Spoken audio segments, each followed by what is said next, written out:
Welcome. I'm Eric Fleming, host of A Moment with Eric Fleming, the podcast of our time. I want to personally thank you for listening to the podcast. If you like what you're hearing, then I need you to do a few things. First, I need subscribers. I'm on Patreon at patreon.com/A Moment with Eric Fleming. Your subscription allows an independent podcaster like me the freedom to speak truth to power and to expand and improve the show. Second, leave a 5-star review for the podcast on the streaming service you listen to it. That will help the podcast tremendously. Third, go to the website, momenteric.com. There you can subscribe to the podcast, leave reviews and comments, listen to past episodes, and even learn a little bit about your host. Lastly, don't keep this a secret like it's your own personal guilty pleasure. Tell someone else about the podcast. Encourage others to listen to the podcast and share the podcast on your social media platforms because it is time to make this moment a movement. Thanks in advance for supporting the podcast of our time. I hope you enjoy this episode as well.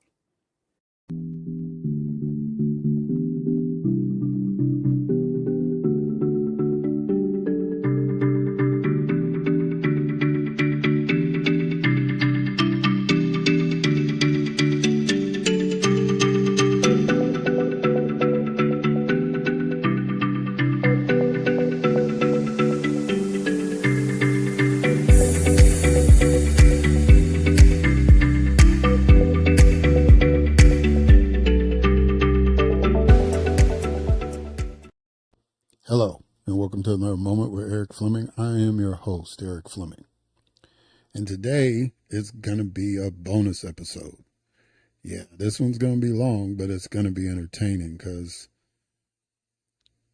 I've got a couple of guests that I think are some of the funniest and most astute political observers out there. And I am really, really honored that they came on. And I think you all are going to really, really enjoy them and see what I saw in them as far as what they contribute to what's been going on in this 2024 hellscape that we call the political campaign. And then I've got a bonus treat for y'all. We've got a feature that I told y'all that I'm going to try to make regular when we can all get together. And so this is one of those magical moments. So it's going to be a long one, but it's going to be a good one. So I really want y'all to listen and pay attention, and I hope that y'all are entertained. And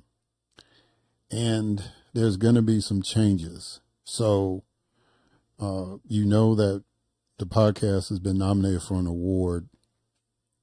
As I'm recording this, we don't know if the podcast won or not, but next episode, I'll hip you up to that as well as some other changes that's going to be coming. We're going to another level, y'all, and I thank y'all for making that happen. And that's all what Forrest used to say. That's all I got to say about that, y'all. All right. So let's go ahead and get this episode going with a moment of news with Grace G.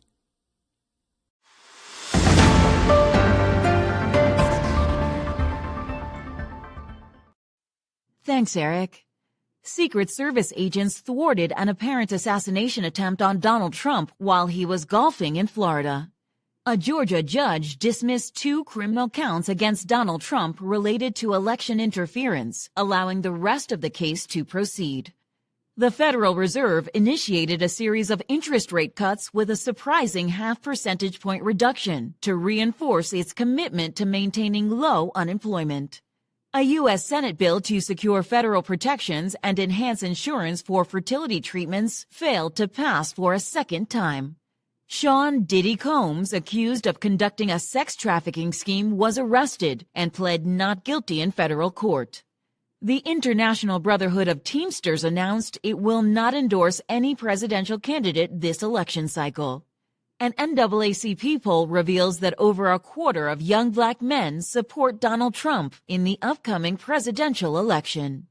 A Colorado judge has reduced a paramedic's sentence to probation in the case of Elijah McClain's death. Police discovered a body believed to be that of Joseph Couch, a fugitive who allegedly shot and injured 5 motorists in Kentucky. Nebraska's highest court has allowed competing constitutional amendments on abortion rights and restrictions to appear on November's ballot. A North Dakota judge has overturned the state's near-total abortion ban, allowing legal abortions for the first time in over a year. 3 U.S. citizens were sentenced to death by a military court in the Democratic Republic of Congo for their involvement in a failed coup attempt. Boeing and union negotiators are engaged in talks after workers voted to strike for better pay. And Tito Jackson, one of the founding members of the Jackson 5, died at the age of 70. I am Grace G., and this has been A Moment of News.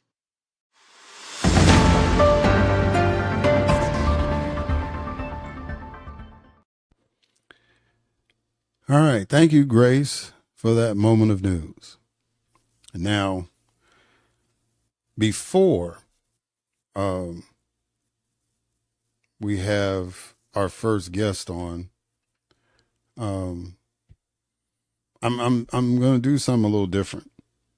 So you notice one of the stories that we highlighted was the fact that one of the paramedics that had been found guilty of killing Elijah McClain had his sentence changed. He was sentenced for 5 years in prison, and now the judge that gave that sentence has basically changed his mind, and in Colorado state law they can do that after, I think, 119 days. That judge commuted that sentence to probation instead of 5 years in prison. So earlier,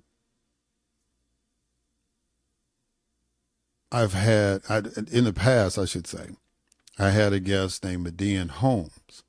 Median is a resident of that community and is a confidant and friend of Elijah McClain's mom.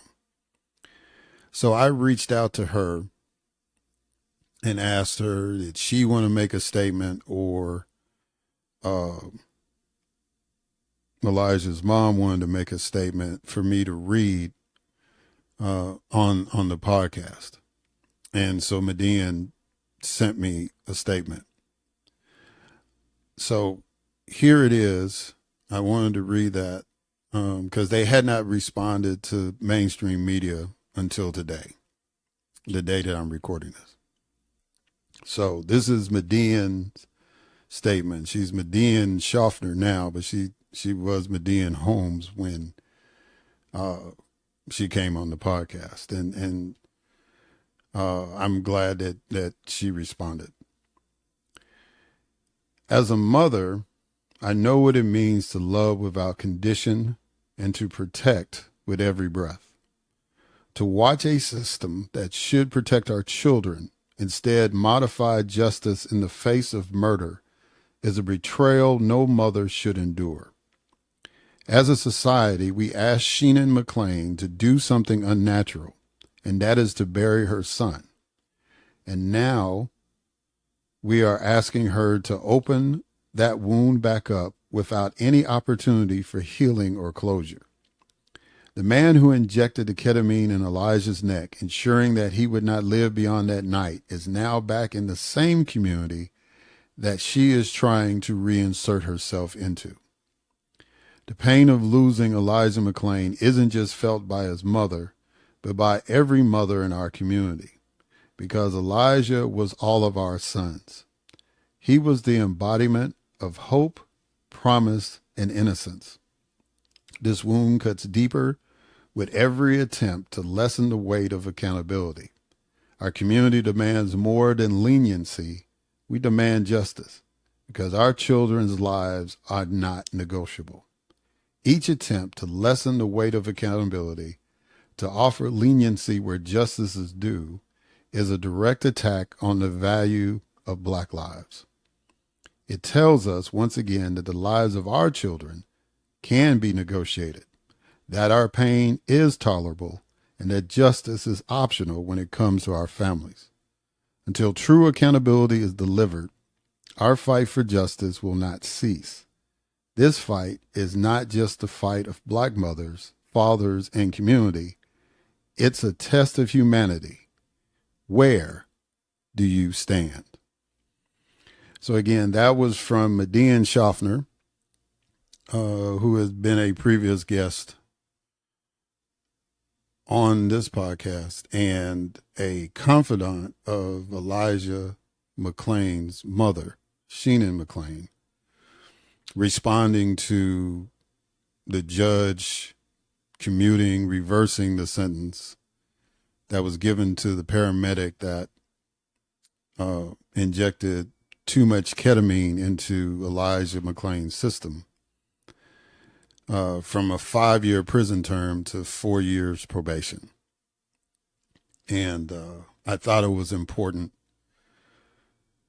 to reach out to Median to get some kind of response to that. Because to be honest, I'd never heard of that. But in Colorado, it's kind of the deal. It's like the judge can, after basically 3 months, change his mind. And I think it had been 6 months he had been in prison. But, it's like, I guess you can petition the judge, and after 3 months, he or she can change their mind. So anyway, I'm glad that Median was able to respond and that you heard that. And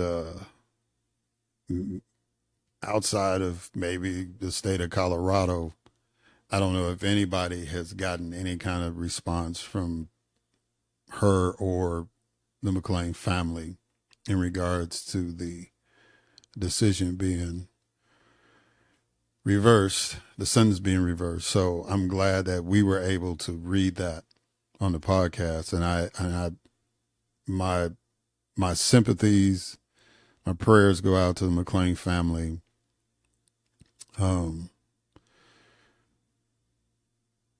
Yeah, that hurts. That hurts. So now that I've done that, I want to get on to our next guest. And this sister is incredible.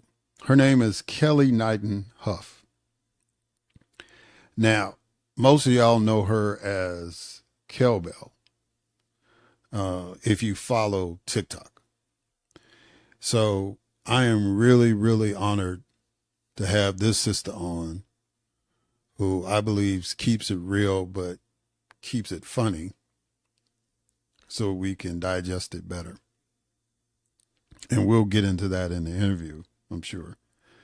But, well, let me just go ahead and introduce Sister Kellee Knighten Hough is an intellectual interrogator, defiant debater, and champion of common sense.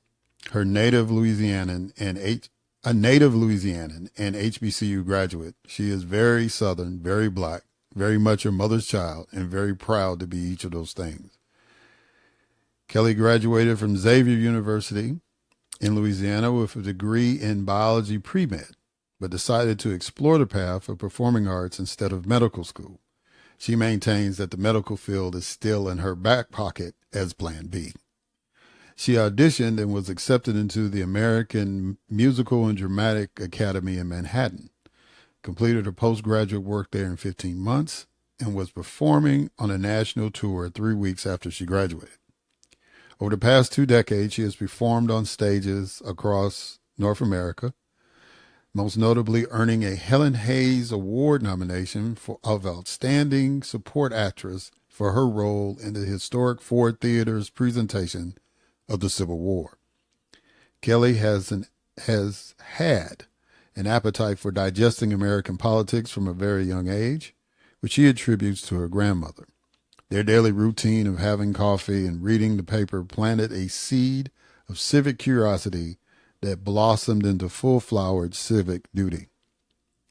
She knows there are many moving parts to our legislature and democracy, but the most important component is the right to vote. After the 2016 presidential election, she realized just how dire the state of American voter participation was. The colorful, spirited political diatribes she posted for years on social media, which also landed her a few writing gigs, usually ended with a plea for everyone to vote Hough. And Hough is spelled H-E-A-U-X. The E-A-U-X spelling a nod to her Louisiana roots. The plea evolved into a hashtag, which has now evolved into a brand focused on raising voter awareness and participation in this country. Kellee believes in science, fact, truth, love, and Jesus. The brown one that said, all these religious rules are for the birds. Just love God and each other, dummies. She thinks most issues can be resolved when those 5 things are properly applied to the solution. She is a silver soarer of the best Black Greek letter organization ever created, Delta Sigma Theta Sorority Incorporated, having belonged for over 25 years. Kellee is blessed beyond measure to have the support of her husband, Reverend Dr. Horace A. Hough, pastor, educator, published author, and her hashtag Coleman love partner in crime. She is also a card-carrying member of the Beehive and is very suspicious of any human who does not like Beyonce because... why? Ladies and gentlemen, it is my distinct honor and privilege to have as a guest on this podcast, Kellee Knighten, Hough.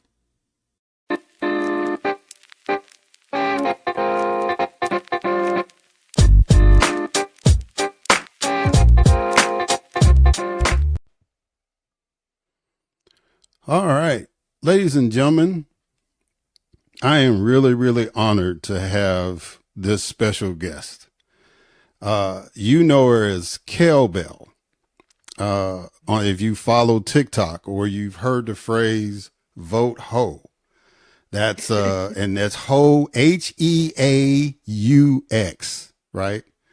It's the Louisiana spelling, so nobody will try to censor me or anything. But Kellee Knighten Hough, the great one, the woman, the myth, the legend. How you doing, sister? You doing good? I am good. Now you setting expectations real high.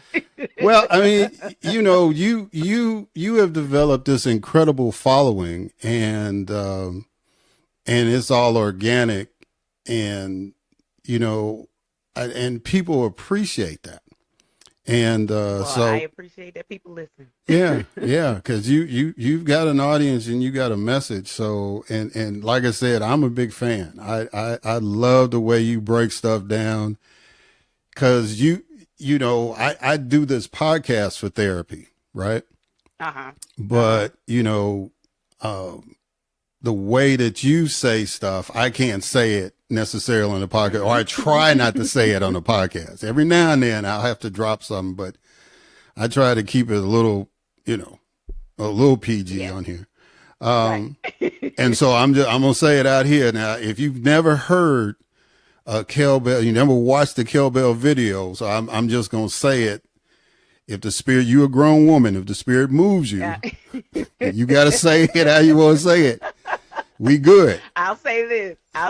I have tried, like, since the beginning of this year. Well, not the beginning of this year, but like since the summer, I've been trying to censor it, because even my mom is like, baby, I like the way you said this, but I can't send this to nobody I go to church to. So can you stop all that cussing and stuff? And I'm like, however it come out, Mom. But what I have started to do, I've started to put what I call my little seasoning dust, my fairy dust on top, and I try to censor all the profanity. So sometimes the videos, if you get the newer videos, they will be censored, but you definitely gonna know what I'm saying. Oh yeah, You'll know what I'm saying. just like we were But talking the about earlier ones, Yeah. yeah. I was just saying, just like we were talking about off the air about the vice president when she was addressing Trump. You Yes. knew exactly what she was saying when she took that pause. Exactly what she was. That's right. That's right. I tell people all the time, I'm trying to get into heaven on my husband's +1 at this point, but with my with my choice of verbiage, with my wording, I don't think the Lord gonna keep me out just because I throw a MF in there every now and again, because it's just seasoning. It just makes it a little more funny. It just makes it a little, it hits home. And honestly, it's just what comes out of me. I'm not saying that, I curse all the time or anything like that. It's just, but for the people who have sensitive ears, just if you ever watch any of my videos, know that it's not coming from a place of like some evil or anything like that. This is a real passion that I have for these issues and these topics. And so the language just gets a little spicy, sometimes a little spicy. If I were the Thai restaurant, it's a 5-star, baby. It's a 5-star.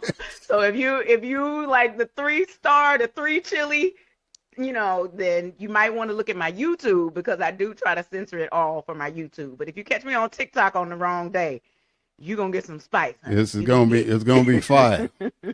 Look, But there's still a message. There's still a message in there. Oh yeah, it's a very important message. Look, and I tell people all the time when they cuss it in front of me and they say, "Well, excuse my French," I said, "No, that was English. I understood exactly what you said." Exactly. Exactly. So look, like I normally start off my interviews with a quote. So this is your quote. Okay. We don't have to agree on everything, or anything for that matter, but I will respect your commentary as long as you respect mine. In other words, watch it, sucker. What's that quote mean? I know where that came from. Because at the end of the day, I am not a person who particularly subscribes to respectability politics. I think that respectability politics and having saying it the right way and keeping all the, like we were talking about with Kamala when she was at the debate and she had to stop herself from saying what we all knew she wanted to say at that moment. Censoring yourself and saying things in a certain way sometimes undermines the message that you're trying to get across to me. And so when I put that quote up on my blog, I was like, listen, I'm not here to change your mind. I'm here to have a discussion. However, if you can't respect facts, if you can't respect truth, if you can't respect, having a back and forth, then we can tussle. We can tussle. I ain't never been scared of nobody, baby. So, it is what it is. These are just words that we're saying to each other, but we're going to keep it respectful. Now, if you get disrespectful, and to me, disrespectful means you're not accepting fact as fact, or you're not accepting truth as truth. If you just want to have your uneducated, uninformed opinion as, the last word, oh baby, you've entered into the ring with the wrong person. And I would suggest that you exit now, because it's about to get ugly. Yeah. It's about to get ugly. Yeah. So watch it, sucker. That's right. And to me, I think that's been part of the problem, is that people don't respect each other's opinions. And I think that's why the discourse has gotten really, really hostile, is because we're not respecting each other's space. We know that, especially in the Black community, we're not a monolith, and I'll get into that a little deeper in another question. But, it's like, it's all about respect. And I think that's very, very important. And we also, in respect, we have to start off on a common level. Like, our society is built on the general acceptance of fact and truth as the standard, and then you build your opinion from there. If you are building an opinion on misinformation or disinformation, then I don't want to sound ugly, but your opinion is not to be respected in the first place. And so we have to all agree that a common truth exists and that common reality exists. Tangibles, factual, empirical knowledge and data, that has to be where we all start. And if we're not standing in a place of truth, then this discussion doesn't even need to be had, in my opinion. Like that's how I roll. And it's because I've been at this for so long. My social media has been dedicated towards social justice and voting rights and civic things for years. I've been doing this probably about 12 years now. So I am not the person to come to if you need a racism 101 primer. I'm not the person to, enter into a discussion with if you don't understand the system that we're in with voting. So I will try to redirect you and go, maybe this isn't the conversation for you. But then if you push me or you keep pressing me, I'm gonna cut you out because you're in the wrong class, sweetheart. This is the 400 level class. The remedial is down the hall, and I don't have time for this because things are way too important. Things are way too important right now. You need to go to someone who can hold your hand and walk you through and listen to all this nonsense that you're saying. But as soon as I catch a whiff of misinformation or disinformation being your truth and your base, then I'm out. I'm out. And I have no qualms about telling you how to get out of my face with this nonsense. And if you need my size 9 to assist you. I'm tired, Eric. I'm tired. Look, I definitely understand. It was because that was a challenge for me, being an elected official, right? Just dealing with them folks and being in Mississippi, being an elected official, dealing with some of the folks. It was like people said, you cussed them out, but you were so eloquent with it. You know what I'm saying? It was just kind of that, that you can't help it if you're passionate about stuff, which leads me to this question. Right. You talk about how you and your grandmother used to sit down and drink coffee and read the paper. And that was kind of your introduction in politics. Is there a specific moment where you knew this was something that you were going to be engaged in for your life? No. Well, so all my life I was just watching my mom, watching my grandmother, watching my dad even. Like they were very much in tune with what was going on legislatively in the country. And they would always when certain people were running for governor or certain people running for anything, sheriff or anything, we always had the signs in the yard, or I would participate with not registration, but when we would go out and hand out canvassing, we would go canvassing and things like that. So I've always been engaged in civic activity because I was just taught that's what you're supposed to do. And also I was taught this is up to us. Nobody is coming to save us. Nobody else is in charge of this but us. And so if you complain about the system but you don't do anything to try to change the system, then what you opening your mouth for? Like that, my grandmother was a very, matter-of-factly kind of person like that. And so I think one of the things that made me so in tune with civic involvement, I remember the Iran-Contra stuff that was going on back in the day. My grandmother was glued to the TV with that. And so, watching that and hearing what was going on, I was just like, how is this happening? How do you get away with this kind of thing in broad daylight around all these? And these are the people who make the laws that run our lives. And so you're telling me that, the guy down the street has to go to jail because he got caught with a little bit of weed on him, but this person is embezzling millions and billions of dollars and doing things and they don't get punished at all? Like, how is that right? So I think that's the spark, the pure injustice of it and the pure unfairness of it, I think, is what got me so involved in, the political sphere. Now, when I was growing up, I always thought I was going to be a doctor because I wanted to help people. And that has always been my guiding force. I want to help people as far as make your life better. And being involved in politics people really don't understand that that is how you make your life better. We are the curators of our legislation. But when we don't participate, the people who want to do nefarious things to us get to be in charge. And so when I realized, and it was around, I want to say maybe 2016, I think. No, I take it back. It was 2010. 2010 was the first time I realized that not everybody was paying attention like me. Like I thought the news is on. Everybody watches the news. No, everybody does not watch the news. Everybody does not care about this. Everybody doesn't understand the system. And so I think 2010 is when I really shifted into using my social media, trying to get the word out, trying to make sure that people knew that this is up to you. If you don't show up, they win. Like that was the easiest way to say it. And 2010 showed that to us.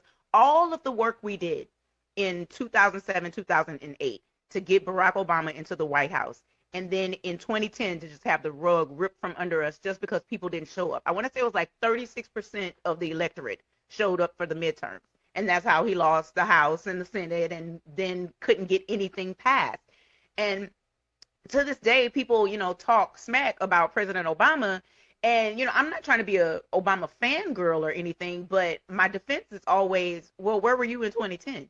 Did you organize? Did you get people to come out to vote in 2010? Because obviously you don't know how the system works if you think this one person could have fixed everything without congressional support.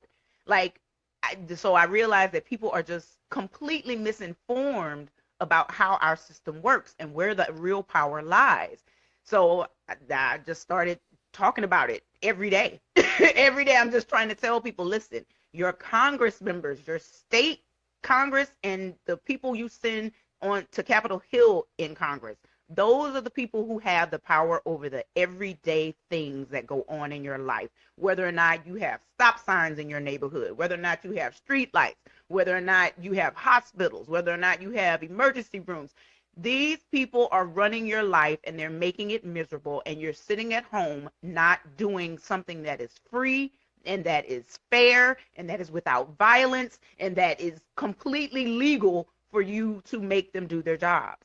People want to talk about revolutions all the time, and I'm just like, the revolution would be to get 80% of us into the doggone voting booth and legally take this system over, but nobody wants to do that. So, I think education is number one. I try to put things into words and into phrases that, like they used to say, to put it where the goats can get it. Because I'm from Scotlandville. I'm from the hood, babe. And I'm not, the hood grows great things. Just being from the hood doesn't mean that your life is not going to be something beautiful and something successful. And I want the people who are where I came from to understand that, and to understand that you have power in this country that these people have tried to keep away from us and take away from us for generations. And now we are the adults, and we have to stand up and go, not on our watch. This is not happening. What's the purpose of all the education that we were offered if we're not going to utilize it properly? So that's what I'm trying to do. I'm trying to educate people, and I try to keep people in the know. And I cuss people out sometimes too, but I'm really just trying to make this country, or to make people in this country, realize what power they actually have and get us to all use it in a way that will be beneficial to everyone. And it is possible, but we got a hard road to hoe. It's a hard road to hoe. Well, you were preaching there, sister. I greatly appreciate that sermon. Although you did invoke some memories when you said Scotlandville. I was like, oh boy. Yeah. I remember visiting Scotlandville. Yes. So why do you, in your strategy, why do you use humor to convey your message? Since you said you want to put it where the goats are. Yeah, I like to tell people that, I will laugh you into learning something, because humor makes the medicine go down easier. It's a spoonful of sugar that helps the medicine go down. Shows like The Daily Show or Last Week Tonight with John Oliver, things like that, those are the kind of shows that got me more into politics. I remember in 2000, when George Bush and Al Gore was going on, the only thing that was keeping me from pulling my hair out was the Daily Show at that time, because you have to laugh at some of the absurdity. Like, if you don't laugh at it, you will go crazy. And I think that's where we are now in our country. We've gotten to a point where things are not funny anymore. You know, like we are literally, fascism is knocking on our door. We are literally being oppressed by insane people on the Hill. These people on the right in the House, like first when the Tea Party started in 2010, and now they got that Freedom Caucus nonsense. These people are insane. Half of them are unqualified to even be in that seat, and they are literally insane. And I don't want those kind of people taking over my country and my government, but at the same time, you know, we can't doom and gloom it every single day, because that's depressing. So I try to use humor to make light of it, but also to hit you in a very human place. When you can make somebody laugh, it connects you to them as a human. So if you feed people information in a way that they are more likely to accept it, then they're more likely to retain it and more likely to act on it. So that's the main reason I use humor. And also because, you know, I am a very unserious person sometimes. I am very unserious. I am a serious person when I need to be serious, but my default is clown. My default is cackle. My default is petty. My default is have fun. So that's why I try to lean into my gifts. Yeah, and you know, and that I agree wholeheartedly with that. I'm not a funny person. I think I might be considered witty, and I can tell funny stories, but I don't have that gift to just, you know, constantly bring it all the time. So that's why I do what I do, and I appreciate those people, especially you, that can use humor to connect with folks. I think that's because so let me ask you this question. Now that we're getting into the campaign a little bit, the NAACP just commissioned a poll, and it said that 25% of black men support Donald Trump in this election. Now, you were talking about the folks in the MAGA movement and all that stuff, and I totally agree about the level of seriousness and lack of qualifications. Because my daddy used to say, crazy can be heard, but crazy can't govern, right? That's right. And that's exactly what's happening. So, but tell me, why do you think that we've got a quarter of the black men are supporting Donald Trump? Well, so before Kamala Harris took over, it hadn't peaked at 20 yet. I will say that the Republican Party, the GOP, set forth years ago. This has been decades in the making. Everything that we are seeing now, the foundations and the groundwork was laid decades ago. Decades ago, the GOP did a study that said they needed to grasp 20% of the black vote in order to disrupt the black vote in this country, because the black vote is the only thing that is keeping them out of power. So they had all kind of machinations that they were pulling. I remember it vaguely. I remember something like, because Michael Steele was involved in it. Well, that's a whole nother story, but you know, because he has his whole reform on MSNBC now, and I'm like, who let this one in? But anyway, that's another story for another day.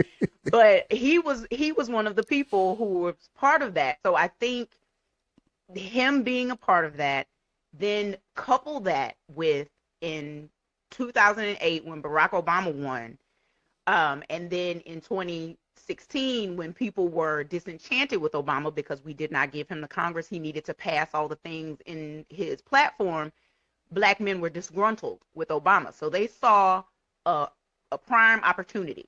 Then couple that with Hillary Clinton running.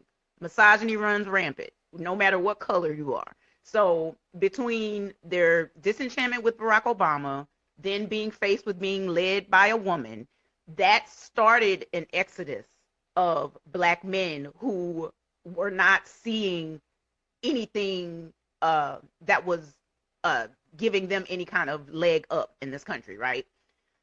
Part of it has to do with, the vestiges of the crime bill from 93. Black men were disproportionately targeted in that bill.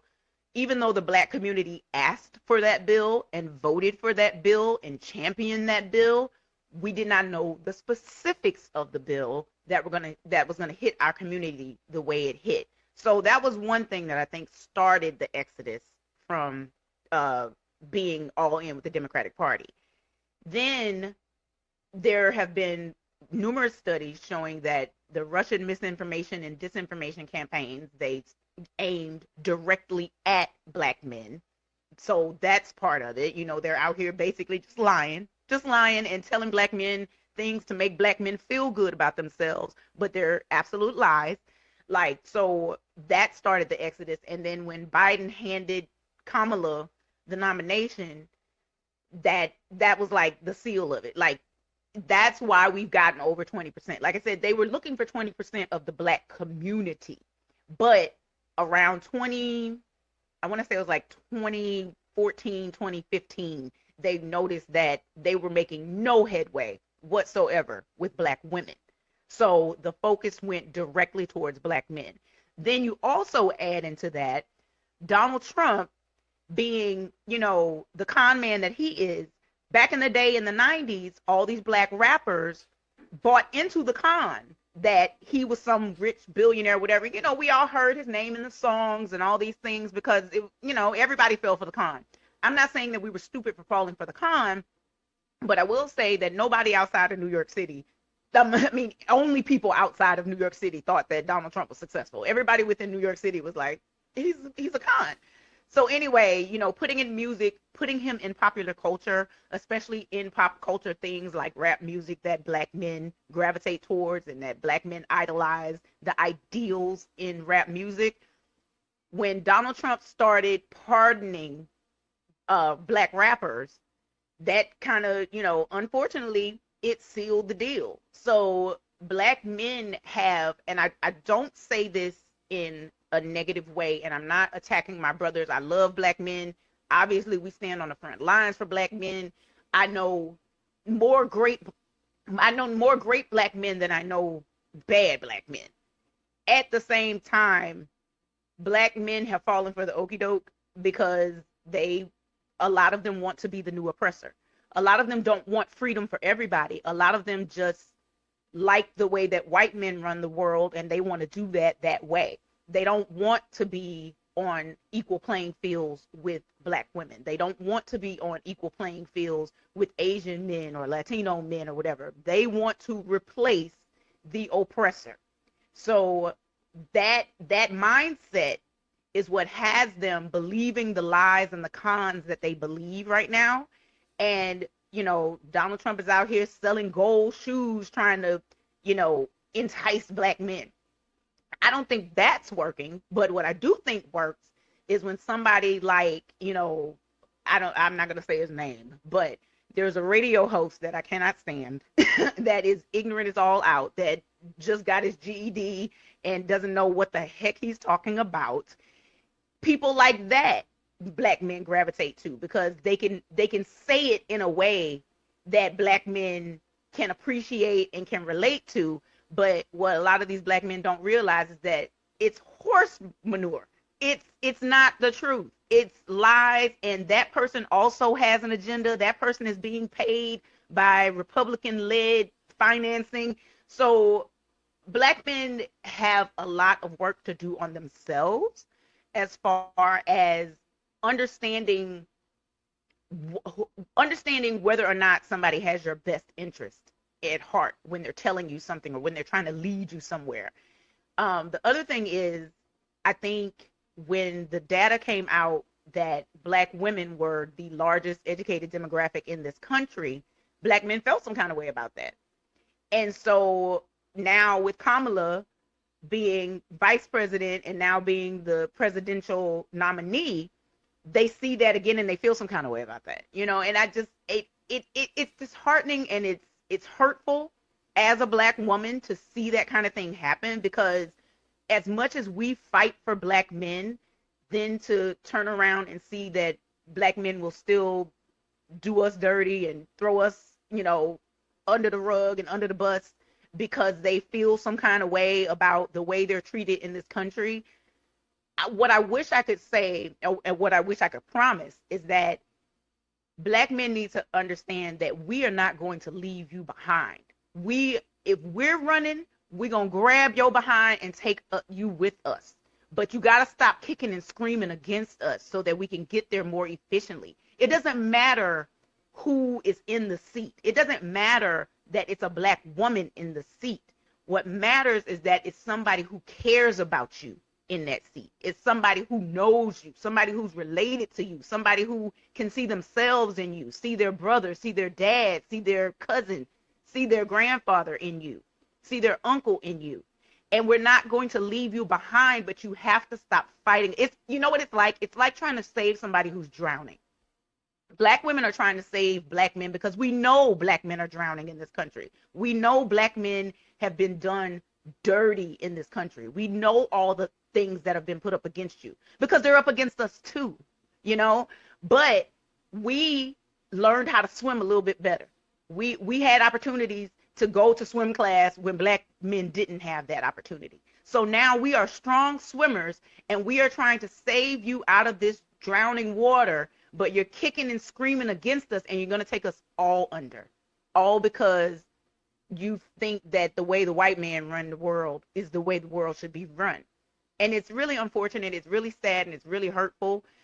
But at the same time, I can't stop trying. Like, I still try to talk to Black men as much as I can and go, listen, we are in this together. And if you want us, Black men have this thing about wanting to lead all the time and wanting a woman to submit to you. Well, you have to prove to me that you're not going to lead me into a ditch, brother. I'm like, this ain't this, no. Just because you have XY chromosomes, just because you don't have mammary glands and a vagina, does not mean that your cognitive skills and your analytical thought processes are stronger than mine or better than mine. So let's sit down and let's suss this thing out. And if what you're saying doesn't make sense and what I'm saying makes more sense, let's do what I say. And it doesn't mean that I'm, stronger than you or taking over some position that you think you should have. We in this thing together. We trying to get through this together. So if you want me to submit to you, you have to prove to me that you are worthy of being submitted to. And this mindset that you have of trying to be the new oppressor, that ain't it. That ain't it. And so a lot of Black men are going where they can feel like a man, but they're going to be treated like boys yet again. And it's sad to watch. So that kind of leads me to my next question. As a Black woman, when you hear critics say Vice President Harris is not Black or that she is not going to do anything for Black people, how does that make you feel? And what is your response to those critics? It makes me feel frustrated because there's a clip that was going around of her saying something like that, but it's a 5-second clip that was cut off in the middle of the sentence. And I detest when people twist someone's words like that. What Kamala Harris said was that she's not going to say she's going to do this, and this just for the Black community, because everything she does for the Black community also helps everyone else. And that, I don't understand our people's disconnect with that. The point of the matter is a rising tide lifts all boats. And Black women, unfortunately, are at the bottom of the ocean right now. We are at the bottom. Even with all the bad things that happen to Black men, Black women still are underneath them because of misogyny. Like, look at what happened with the Teamsters yesterday. The Teamsters decided not to what did they give endorse? Their endorsement? They did not give their endorsement to anybody, surprisingly. Now, mind you, you were ready to give it to Joe Biden. So what has changed? What's different? And we all know what's different. But with that, we have to realize that doing things for one segment of people who are oppressed helps all people who are oppressed. So I think she answered the question in a very, educated way so as to not bring people who were going to be like, see, she's doing reverse racism and she's only going to help black people. She avoided that accusation. But because people don't want to look past the words that she said, and because they cut it off, then it made black people mad, and it gave black people, made them step back and go, wait a minute, she's not going to do. You have to understand, one, there can be no legislation that helps one singular race in this country. That's literally against the Constitution. It's unconstitutional. So you can't even put it in those terms. What you can say, however, is that this is going to help everyone. And if it helps black people disproportionately, oh well. Oh well, we're due some disproportionate positives because we always endure the disproportionate negatives. So when for example, the student loan forgiveness, my student loan were forgiven. Well, my undergrad student loans were forgiven. I'm still waiting on my post-grad work to be forgiven with the SAVE plan that was going on, that the Republicans have stopped in Congress yet again, and now is before the courts yet again. But that is going to disproportionately help black women because black women are the highest educated demographic in this country. It doesn't say it's not going to help black men. It's not going to help Latino men and women. It's not going to help Asian men and women. It's going to help everybody, but it just helps us more. Now, if someone put that forward and said, we're going to forgive student loan debt so that black women in this country can have freedom, all the white people will be mad. All the Asian people be mad. All the Latino people be mad because they think it's something that's only going to help black women. So when you say student loan forgiveness, if you know the stats, you know it's going to help black women more while also helping everybody else. And that I wish people would take that into consideration, because that's also what's leading this whole she's not black because she's not down for us conversation. This woman went to, first of all, she is an alpha chapter, aka that should end the conversation right there on her blackness, right? Like Howard ain't letting no non-black person pledge alpha chapter, aka, I'm sorry, especially in the 80s. Right. Like, if you know anything about the BGLO community, you know good and god doggone well no pretender is going to get into alpha chapter of anything, okay? Back in the 80s. Now, nowadays, with these Zoom lines, I don't know. I don't know. But back in the day, that's enough for me. Now, and obviously, I'm not saying that pledging is some kind of edict on your blackness and proves that you're black. But what I'm saying is the type of person she is and the type of people she was around, she wasn't going to get away with posturing and pretending for long. So we have to disabuse ourselves of this notion that just because both your grandparents weren't descendants of slaves means you're not real black. There is no edict on blackness. There are no rules on blackness. Well, there used to be. There used to be the one drop rule. There used to be the black codes in Louisiana where you had to follow laws because you were black. But at the end of the day, our blackness is something that we hold very close and very dear and very protected because it has been it's been taken, it's been colonized, it's been abused. And so I get why we are so protective of it. But what we have to start doing is realizing that just because someone speaks in clipped consonants one place and then lets their hair down and doesn't speak in clipped consonants in another place doesn't mean you're pretending not to be black, and doesn't mean that you're not actually black. And just because you don't watch the shows I watch doesn't mean you're not black. It's just I get why it happens. I get why people jump on that. And then especially because of her mixed ancestry, right? Like her mom was Indian. But she has stated time and time again, her mom raised them around black people to be black people because she knew that this country was going to see them as black people. So her mom raised her within a cultural context where Kamala Harris identifies with Black people. So saying that she's not Black or saying that she's not really Black is pure ignorance to me. And I hate when people start in on that kind of thing, because here's the thing. I know where it comes from.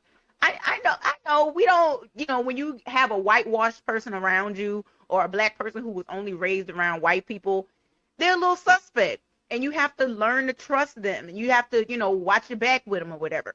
I'm not saying don't watch your back with Kamala, but what I am saying is she has enough experience and she has related to us enough that her Blackness shouldn't be in question. Her motive, I can't speak to that. But what I can say is saying that this woman isn't Black is ignorant. It's just ignorant. And I wish people would stop, because it's not helping us any. And at the end of the day, I'm from Louisiana. Baby, my DNA, now listen, I can trace myself back to slavery, but at the end of the day, my DNA is gumbo. It's a whole bunch of stuff in there. And if everybody else would do, some kind of research, they would realize that theirs is too. We are all a bowl of gumbo in this country with DNA and who's Black and who's not. So we have to be responsible in our calling out of the people who pretend to be Black or interlope in the Black community. We have to be judicious about who we call to the carpet on that. And Kamala Harris is not somebody we need to call to the carpet on that, in my opinion. Yeah, it's always fascinating about that. And the other piece about being the elected official, because I got upset when, they were on this particular show you were talking about, they had one of the Justins from Tennessee on there. And he said something similar, and they were trying to question him. Well, you got an afro and you supposed to be pro-Black and all this stuff, but you saying you do stuff. And he was explaining the same thing. And I tell him, first of all, we're the minority as far as not only in the country, but in the building. So if we can convince white folks to do something to help us, we got to sell it. I had legislation to make it so financial literacy was taught in the public schools in Mississippi. And the Realtors Association got behind it and awesome. and basically, pushed it, because at first they were kind of like, well, some people were saying, well, maybe if we get behind it, maybe we take Eric off the bill, put somebody. He said, no, it's his idea. We're going to get behind it. But what they didn't know was my reason. They thought, I was selling it as, look, people are going to get older, especially in a poor state in the nation. You want everybody to be financially literate so they can have a better chance of attaining wealth. But my motivation was, look at who are in the public schools of Mississippi. It's us. Mm-hmm. It's our kids. Mm-hmm. So it's and that's why they want to take public education away. Right. So, so naturally that's going to benefit our children more so than anybody else. But when you trying to get it into law, into the code of especially the state of Mississippi, you gotta have the principle that all the rising tide lifts all boats. But I would say this. Yeah. Oh, I'm sorry. No, I was just going to say enough about me. I got you on here, and we got to close this out. Okay. Well, I will say this about politics and legislation. I think they're two different things. I think legislators and politicians are two different things. You have to be a good politician to be an effective legislator, though. And that is the difference. I don't like necessarily playing politics. I don't like it. I don't like it because of what you just said. You have to sell it to people who are actively trying to keep you oppressed. So there is a little bit of tap dancing you have to do from time to time in order to sell freedom for your people to the people who want to keep your people oppressed. It's just part of the game. But what has happened in our society is that we have confused politics with legislation. We think that just because somebody has a slick smile and, can say it smooth, they're going to have your best interest when they get into that seat. And it has been proven time and time again that that's not it. So I get, to bring it back to Kamala, I get why people are side-eyeing when she speaks in different dialects. But at the same time, as a person who is in the same generation as Kamala Harris, I know that we were taught public speaking in school. I know my mom made me clip my consonants, and they would tell us how to say things properly, and ain't no word. Like my mama, that was her favorite phrase. When I would say ain't a word. And it's just, what they were trying to do and what they were training us to do is to be presentable and to hold our own with people who would use anything against us or anything to discredit our ideas or our intellect or our right to speak up for our people. So there's a time where you have to clip those consonants. There's a time where you have to placate and play respectability politics. But at the same time, the duality of being a black person in this country, there's also a time where you kick back and you hanging with your girls and you don't have to do all that. There's a time where you slip back into the comfortable tones that you speak in. Like I told somebody the other day, Black Gen X has at minimum 3 voices. We have our phone voice. We have our, when we don't know who's calling us, we have our work voice where we talk to our coworkers, and we have our home voice where we talk to our family and friends. And even at home, you talk to your siblings in a different way than you talk to your auntie and your grandmother and your mother. Like there's differences. And just because someone can easily move through that doesn't mean that they're conning you, and doesn't mean that they don't have your best interest at heart, and doesn't mean that they're not black. What it means is that they have life experience that has shown them ways to code switch and ways to connect with people on different levels. And that's actually a positive. That's actually a weapon in our arsenal that we need. We need people who can, adjust when necessary and adjust in the places and spaces where they demand respect and they demand attention and they demand someone taking them seriously.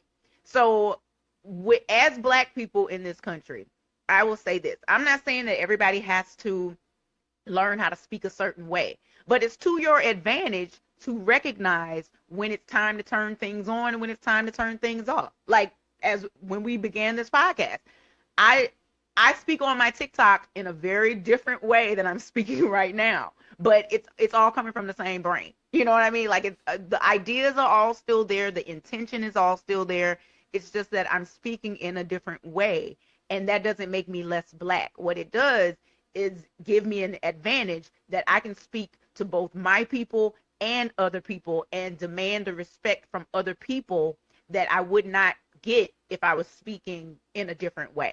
Now, should we have to do that? No, but it's the rules of the game we play. And so as long as this is the game, you have to learn the game and play it to your advantage. No, trying to buck the system of the game while you don't have an advantage in the game is not going to do anything but take you out of the game, baby. And at the end of the day, we take ourselves out of the game with all this nonsense that we focus on instead of focusing on how do we get an advantage in this system? How do we position ourselves, put ourselves in pole position to win this game? And that's what my platform is all about. I just want to teach people how this system works and to get us, you need emotion and you need passion to play the game. But if you only play the game with passion and emotion, you will lose. You have to know the rules. You have to know where offense and defense, you have to know which players can move what way. You have to know the rules of the game in order to play the game effectively and win. And right now, literally 70% of this country does not understand the rules of the game. They play in with emotion, and that's why we're so divided. That's why we have this duality. And I just want people to wake up and learn the rules and be strategic. We can have our opinions and we can have our feelings, but when it's time to play the game, baby, it's time to play the game. And we have to play to win. So we're going to always be behind. Yeah. And I totally agree with that. So last question. What is your biggest fear about the election? My biggest fear, my biggest fear is that we are going to repeat 2016 because of non-participation of the people who should be coming out and increased participation of idiots who have been conned coming out, because I don't know if people understand this, but in 2016, it wasn't because more people wanted Donald Trump that he won. It was people in 3 specific states, in Wisconsin, Pennsylvania, and Michigan. Michigan, Wisconsin, and Pennsylvania. There, across those 3 states, only 100,000 votes. That's what he got. He got like 40,000 in one state, 30,000 in another, 20,000 in another. That's not even a whole stadium, a football stadium full of people, in those states. And it was more so because people were despondent and people did not participate. And I have eaten a lot of crow online. I have apologized numerous times. I have taken my L, because I was one of those people back in 2016 who was very anti-Hillary Clinton. I've never seen it for Hillary Clinton. I did not necessarily like her. However, I voted for her. But in the primaries, and I believe, I firmly believe, I want to say this for the record, I firmly believe that anyone should be able to vote for anyone that they want to. At the same time, you have to recognize what is at stake and what game is being played, and you have to move accordingly. So during the primaries, I was very much against Hillary, and I was, posting all the terrible memes and saying all the things. And then when she won the primary, I was like, well, I guess I'll vote for her, but I'm not going to like it. And I took every opportunity to say it like that. I'm like, I'm voting for her because we have to, not because we want to. And I feel terrible about that now because of what happened. I did not realize that, that many people were going to stay home. And I didn't realize that many people had been fired up for Donald Trump in those other states. Like, I thought it was obvious that this man was a moron and that he should be nowhere within 100 feet of the Oval Office. So it wasn't even in my mind that this man was going to win. And then when he did, and we suffered so much, like, we lost family members, we lost friends, people died. What people don't understand about COVID is that it took over 1 million Americans away from us. And a lot of people, if you don't know anybody that died from COVID, well, good for you. I'm glad that that's your story, but that's not my story. I lost family members. I lost friends. I watched people lose their children. I watched people lose their parents. And at the end of the day, it was all because of Trump. Donald Trump fired the pandemic response team that the Obama-Biden administration put into effect in 2012, I think they made them, because it was in a response to the swine flu. So they created an entire pandemic response team to keep our country safe in the case that a pandemic broke out. And Donald Trump fired them in 2018. And then 2 years later, here we are with COVID. And now we lost 1 million people. That's more people that died than died in the Civil War. That's more human beings in this country that died when they were fighting with bayonets and over slavery. So when you put it in that perspective, I was like, I'm not saying that my words made somebody stay home or made somebody vote for Trump instead. What I'm saying is I was part of the problem and not the solution. And so now I am deathly afraid that that's going to happen again, because there are more machinations and there's more money being poured into making that happen. I am deathly afraid of people not understanding what we need to do when November 5th gets here, or even with the early voting. I'm afraid that people don't understand they need to go and check their voter registration right now, because there are states that are purging people off of the rolls, namely Black people, because they don't want us to vote. Because, again, what everybody on the Hill knows and what every political pollster and political campaign person knows, when you disrupt the Black vote in this country, the Republicans can win. And so I am deathly afraid that my people are falling for the okie doke. I am deathly afraid that if Donald Trump takes over, he is going to do exactly what he said he's going to do. He is going to do exactly what they've shown us they want to do. People weren't paying attention during the January 6th commission with the House when they were questioning them.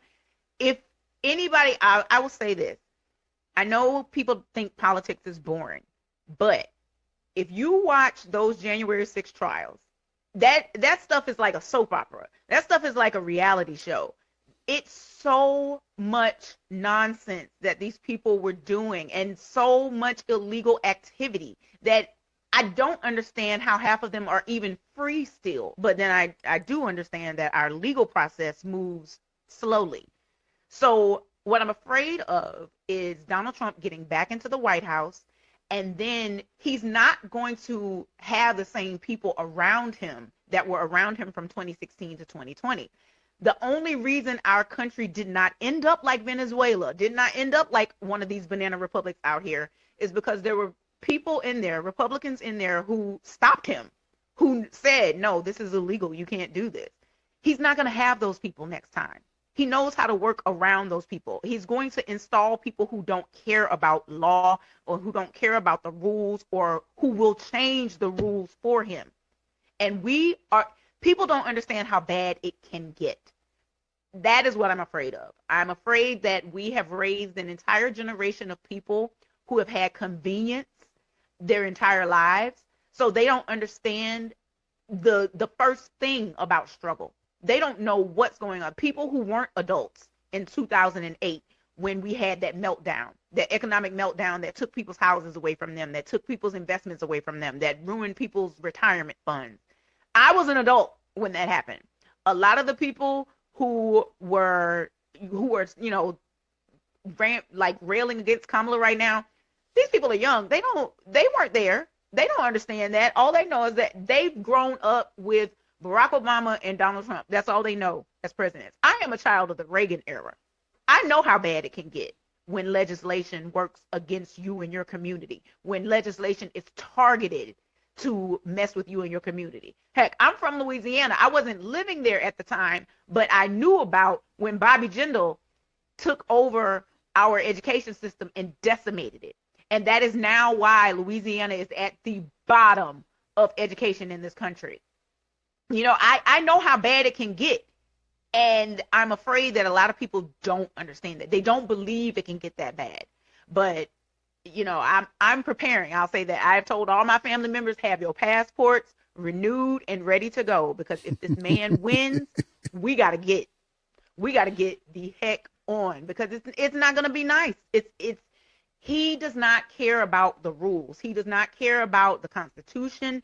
And he will legally oppress people in this country. Like, ask Japanese people who are 80 years old what it felt like to be in an internment camp on American soil. People forget that happened. And I'm just like, are y'all nuts? Are y'all crazy? They think that it's just going to be, oh, well, the crazy orange man is in power again. We survived him once. We can survive him again. 1 million people didn't survive him. And more than 1 million will not the next time. So I need people to vote. And here's the thing. Prove me wrong. That's my favorite thing especially when I'm talking to a black man, when they want to go back and forth. I say, you know what? Prove me wrong. Prove me wrong. And you can't prove me wrong until you do what I asked you to do, which is vote.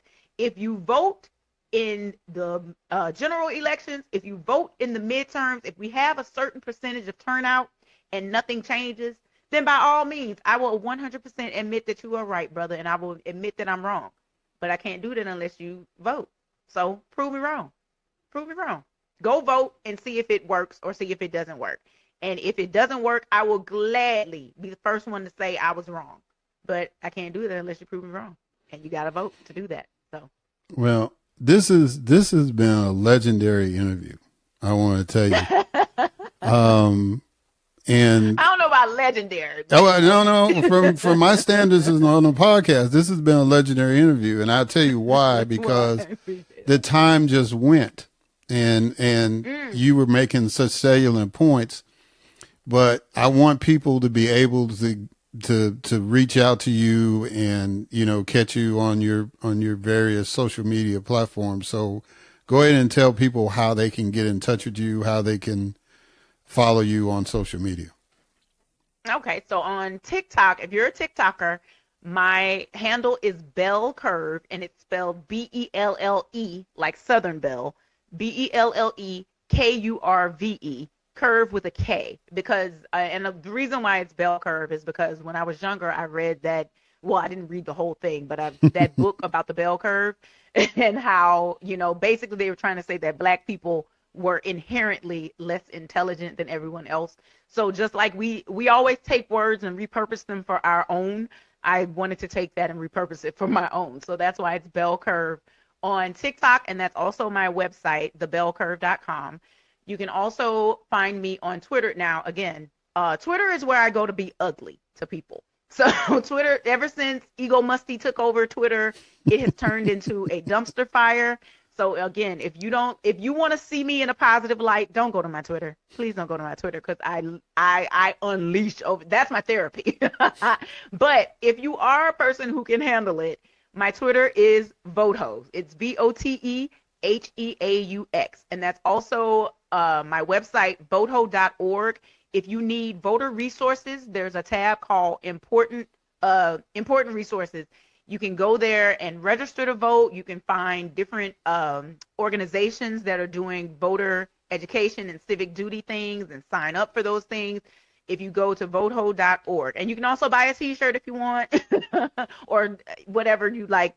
Just voteho.org is that website. And then I think that's it. Well, and my Instagram is don't worry about Instagram. But if you do want to get to my Instagram, don't worry about that. But if you go to my Twitter or my TikTok page, I have my bio site link. If you go to the link in my bio, it has all my socials, all my websites, and everything there. So if you can't remember anything, just remember bell curve, and then you can go to the little link in my bio, and it'll lead you to all my socials. Well, Kellee, Knighten, Hough, I greatly appreciate it. And again, I am honored to have had this discussion with you. And I look forward to. I am honored to anyone who asked me to be on their platform. So thank you for having me today. We all in this thing together. That's right. We are all on this boat. And we need to keep it moving. Try to make sure it don't sink. That's right. That's right. We got to get to the shore. Look, thank you so much. I'm honored, and I greatly appreciate you taking the time today. Thank you for having me, Eric. All right, guys, and we're going to catch y'all on the other side.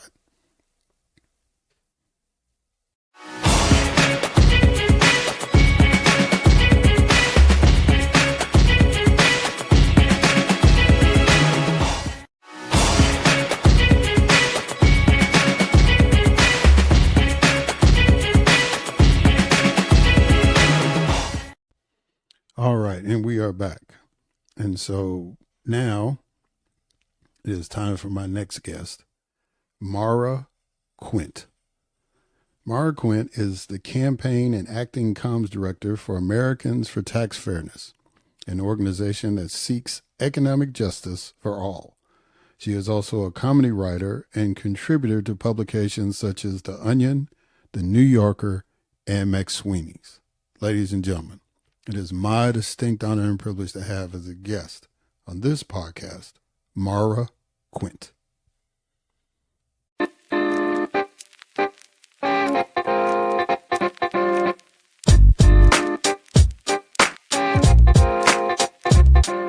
All right. Maura Quint. How you doing, ma'am? You doing good? I'm good. I have a bit of a cold today, so apologies if I'm coughing or sneezing over here. That's okay. It's all right. It's that time of year. The weather's changing in some parts. I'm in Georgia, so the weather never changes until January, February. But Just hot and muggy the whole time? Pretty much. Yeah. It's like it's in the 80s now. So it's like, oh, it's getting cold. Really? The 80s is cold to you? Okay. So anyway, I'm really, really honored to have you on. One of the things I like about you from hearing you on other interviews is the way you inject humor into your analysis about politics. And I think you write for McSweeney's, is it? I do. Yep, I have a column there. Yeah, and after that first debate with Trump and Biden, and it was like I watched the debate. Hopefully you didn't. I was like, oh, here we go, here we go. It was a tough one. Ooh, that traumatized us all, I think. Yeah, it was pretty bad. So Yeah. I said I gotta have her on, and so normally I start off with a quote, kind of an icebreaker. So this is your quote: "Never ever trust a billionaire." What does that quote mean to you? It's real straightforward. I love it. That's what should be on my business cards or T-shirts. It's exactly right. Look, billionaires are a whole different sort of mentality of people. They are in a completely different world than we are. So even if you think you're saying something very straightforward to them, when it sifts through their wild, crazy billionaire brain, who knows what's coming out? It is a good quote. Never trust a billionaire. Yeah, and I just watching. Unfortunately, I'm on X still, but I do it primarily for the podcast. And, every day Elon's saying something ridiculous. And, so I can't argue with your point on that at all. Him and Elon this other is, dude, Peter Thiel. oof, Yeah. yeah. It is a rogues gallery. I mean, that actually sounds too cool. I don't want to call it a rogues gallery. I don't want to elevate them like that. It is a loser's, closet is what it is. But Elon Musk in particular, oh, I mean, we watched him. He was on Twitter long before he bought it, and he was so constantly seeking approval, and he really wanted people to think he was funny and cool, and no one would give him that satisfaction. So he had to drain the banks of many various banks in order to buy the site to make everyone go, yes sir, you're very cool. It is the saddest display I have, I think, ever seen. Yeah. Yeah. Well, he supports a guy that kind of fits into that mold. So it was growing up, it was like birds of a feather, Yeah, birds of a very sad feather. They're the sort of people who just have so little going for them, except for this idea that they can buy things. They can buy people. They can buy adoration. They can buy prestige. And so they run at it. They just decide, well, I'll just see who I can give my money to, who can make me feel better about myself. And the rest of us are held hostage to their really desperate need for therapy and reconditioning. Yeah. Well, the only thing I will say positive about that is that was my motivation to start this podcast. I tell people, good. but the podcast is my therapy.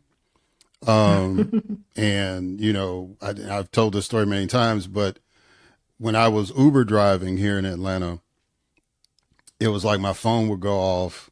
The Twitter and the customers will be asking, what's going on with your phone? I said, that's just the president tweeting again. Just don't worry about it. I'll deal with it. And so I would read the tweet after I dropped somebody off, and then I'd pull over in a park and I just start venting. And one of my roommates said, you got to put that on a podcast and see what happens. And here I am 5 years later. So, that's about the only positive thing about those, egotistical billionaires. I'll say that. I am very happy to see how many people have really found their voice and found their strength to stand up and oppose a lot of these individuals and what's happening. I think it's been really an impressive thing. We see so many movements that have started up in response, and it's mostly people who, they're just living their lives. They were doing other things. Then they went, you know what? I gotta say something. And I think it is impressive every single time. So speaking about that, what got you involved in politics? How did you get engaged at this level? Well, I came in the way everyone comes in, through comedy writing. That's how they all go, right? I was just minding my own business, telling jokes. But as my jokes went, they got a bit more political, and I was friends with other people who were doing some political comedy writing. And really, I came about once Trump was elected and the Women's March started up. A good friend of mine, Frank Lesser, who was writing for the Colbert Report at the time, he tweeted out that the next march should be on April 15th to demand that Donald Trump release his tax returns. And I said, that's great. And I hit retweet because that's, the big way to boost. That's the thing you do. And then that skyrocketed. It went crazy. People were really excited. They were like, yes, this needs to be organized. You need to do it. And they were all sort of directing this at Frank, who is a very successful comedy writer. So I, at the time, was doing nonprofits and events, and I was like, do you want help? And he was like, yes, please. So I jumped in there and started organizing these tax marches, and we wound up having 200 marches across the country on April 15th, 2017.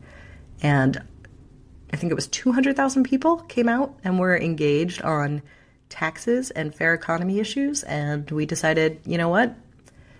We don't have this kind of momentum and excitement often. We need to keep this going, and we kept Tax March going, and I joined in and headed Tax March for several years. So that's how I came in. It very sideways matter, but it worked out. I like it.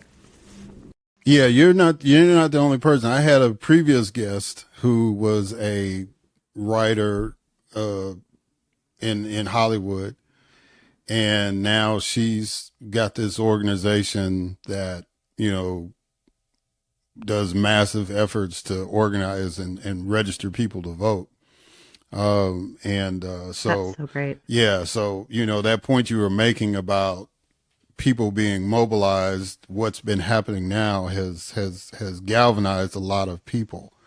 In my case, I was, I've been a politician. I've been elected before. So the thing that drove me crazy was the fact that I always had to be on my A game to get where I wanted to be.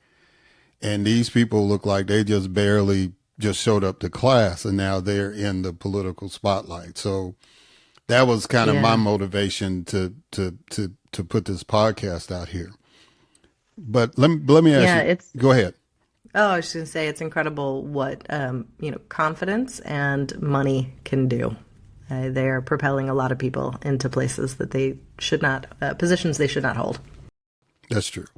So I'm going to ask you, I asked this of another guest, so I'm going to ask you in a different way because of how you got into it. Why do you think humor is important in the political discourse? Oh, I could talk. I mean, how long did you want to talk? Do you want to talk for 3 days straight? Because I could go. I could do it. I'll lose my voice, but, bring me a cup of tea and we'll keep going. There are so many reasons. First of all, politics is hard. Organizing is hard. It is hard in so many ways. If you really want to make any form of change, you are generally facing a really uphill battle, and it's likely going to take a lot of time. And you're probably going to be hit down and punched down multiple times as you try to do it. And you need to keep going. You can't give up just because you have a loss or things aren't working out. You have to keep persisting and persevering and pushing forward. And not only doing that, but bringing more people in all the time. All of the sort of successful changes that have happened have been these movements that have grown successfully and brought more people in. And, humor is something that brings people together. You want to be where people are laughing. You want to be where people are having fun. So there's an element where it's important just for community building, for pushing forward issues. I mean, if we are having fun over here, then people are like, all right, that seems like a cool place. I could do that. I mean, so it's great for that.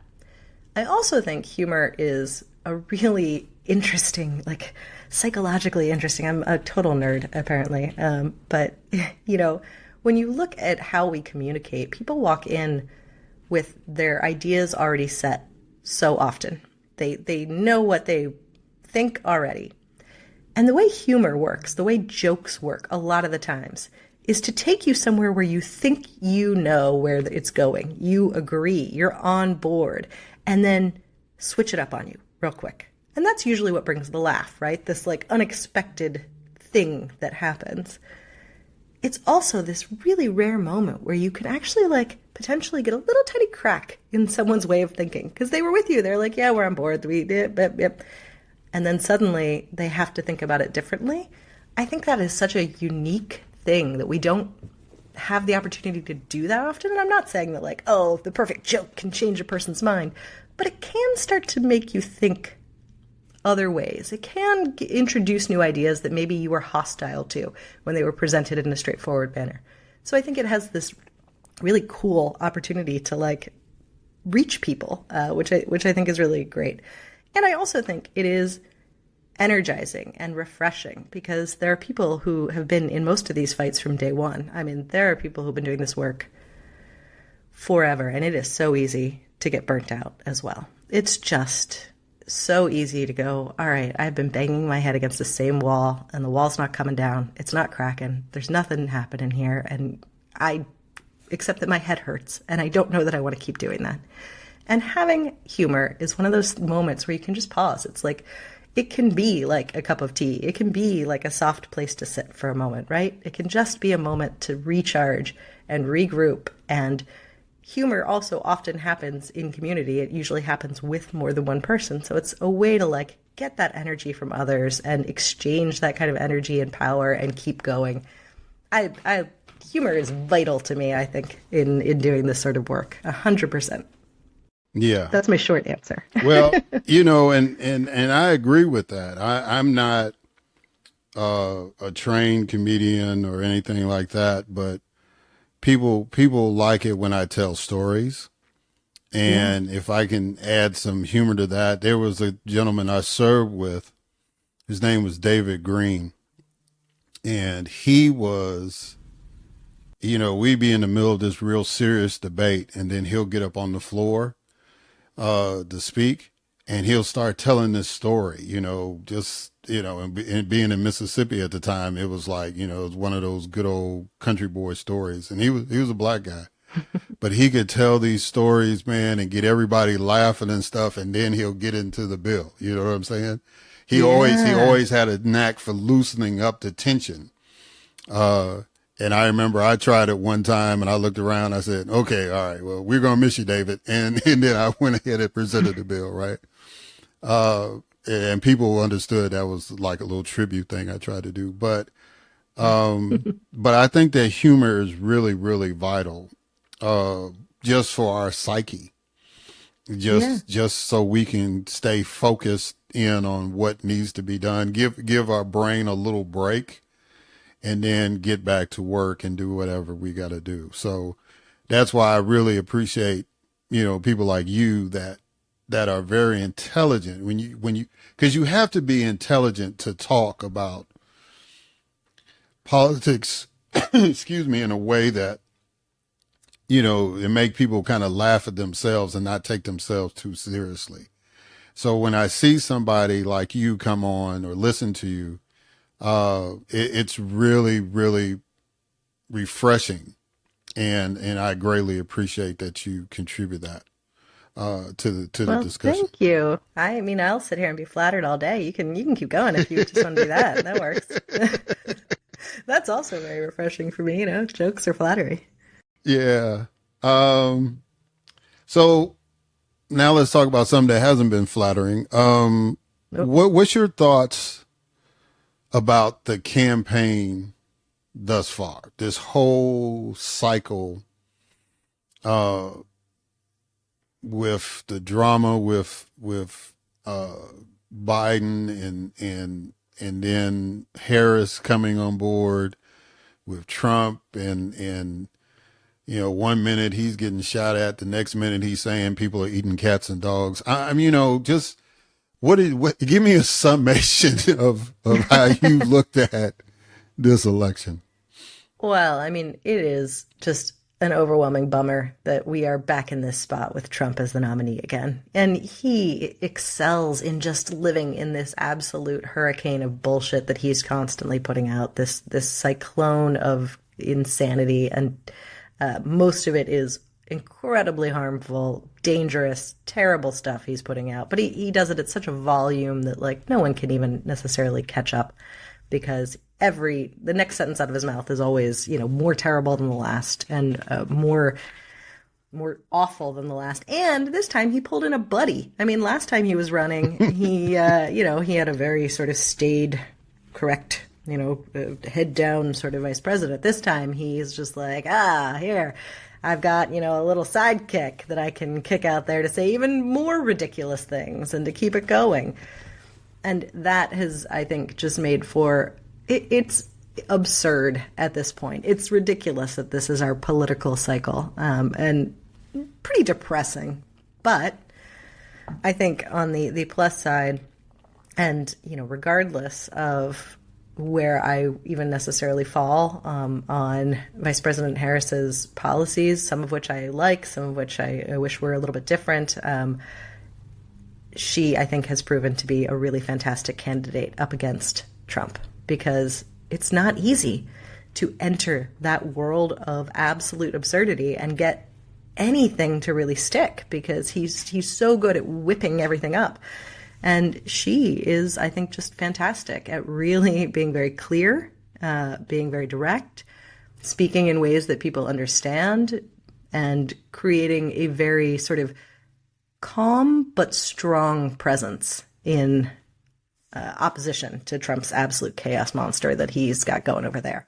And it certainly is helpful as well when you compare a J.D. Vance to a Tim Walz. I mean, they're like two sides of the same guy. I mean, in a lot of ways. If I just describe them on paper, they've got a lot sort of in common conceptually, except that Tim Walz is like, at least what we're seeing of Tim Walz, I don't know him personally, but he's like everything you would hope that, a person would be. He just seems like an all-around good guy. Every story that comes out is another one that he stopped and helped a kitten, and he, rescued a puppy from a tree, and who knows what he's doing. But it's like all low, distributing popcorn to neighborhood children. And I mean, like, it's the sort of stories that you almost don't hear anymore that are so, like, heartening and wonderful.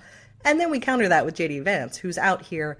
I mean, and this is nothing, I don't want to joke about it, he has caused tremendous harm to Springfield, Ohio, which is a state he represents, and he is creating an absolute disaster there. I mean, he's putting so many people at risk, and he's not backing off at all. He's enjoying sowing this awful tension and discord and violence within that town. And I mean, it's like the absolute worst of humanity is what he is doing.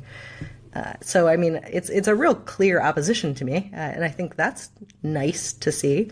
And it's also terrifying that we don't know how the election will go. It's scary when these are your two choices and we still have to go, oh gosh, I hope it works out.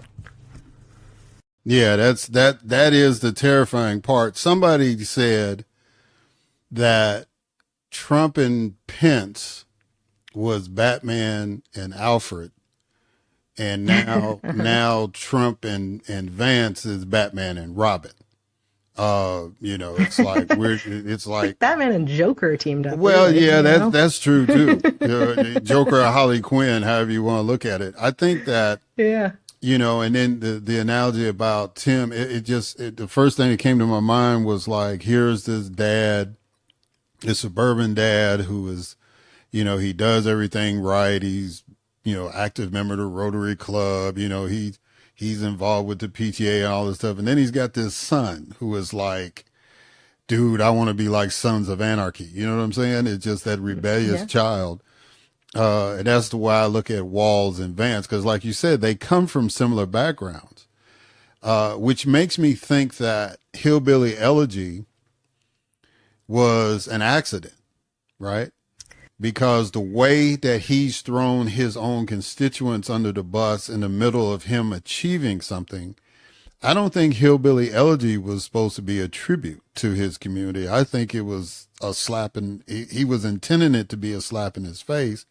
But then Ron Howard got a hold to it, and now it's like, they elevated him. You know what I'm saying? So it was really unfortunate. Yeah. So I agree totally with what you're saying. And that's part of my thing. So that's why I need to laugh. because I get, That makes when total I sense. see Yeah. that, I get angry, and I don't understand it. But let's go on, because I want to try to get to some of the other work that you're doing and tie that in with our discussion. But I do want to ask this question. All right, in 2016, 53% of white women voted for Donald Trump over Hillary Clinton. Do you believe it will be different this time? And why do you feel that it will be different? Yeah, it's a really hard question. I mean, obviously, I hope it will be different. And I think it will be different because I do think that going in, I mean, I'm certainly in no way going to defend white women ever, but in going in, I think there were a lot of women who thought they didn't think Trump would be as bad as he was. They thought he was just a lot of bluster, but he's actually he's going to govern a different way. And now we're looking at a world where we have states completely banning abortion. We have states that have completely shut down a woman's right to her own body and to make those choices. And we have people in a lot of pain, in death even now. I mean, it is these policies are murderous policies. And I think that we have seen a lot of stories about that. And I think that oh God, I hope there are at least some of these white women going, okay, that's not actually what I wanted. That was not the outcome that I hoped for. Even if the other outcomes I hoped for were pretty shitty too. I didn't want that one. And they may shift their vote. I'm not sure. I know that there has been a lot of mobilization. I know that I think I have seen on the left quite a lot of white women feel an obligation where maybe they didn't see they had to do that before, to step in and try and talk to their family, try and talk to their friends, try and do that work of community building and pulling some of these people back from the dark side. I know that effort is being made in a lot of places, not everywhere, but in a lot of places. I don't know what the success will be. Some of these people they're just so far down these hate-filled rabbit holes that I don't know how to get them back at this point, other than just flood the holes. I don't know what to do now. I don't know that we can drop a line and pull them back out because they are really entrenched in there. They do not want to come out.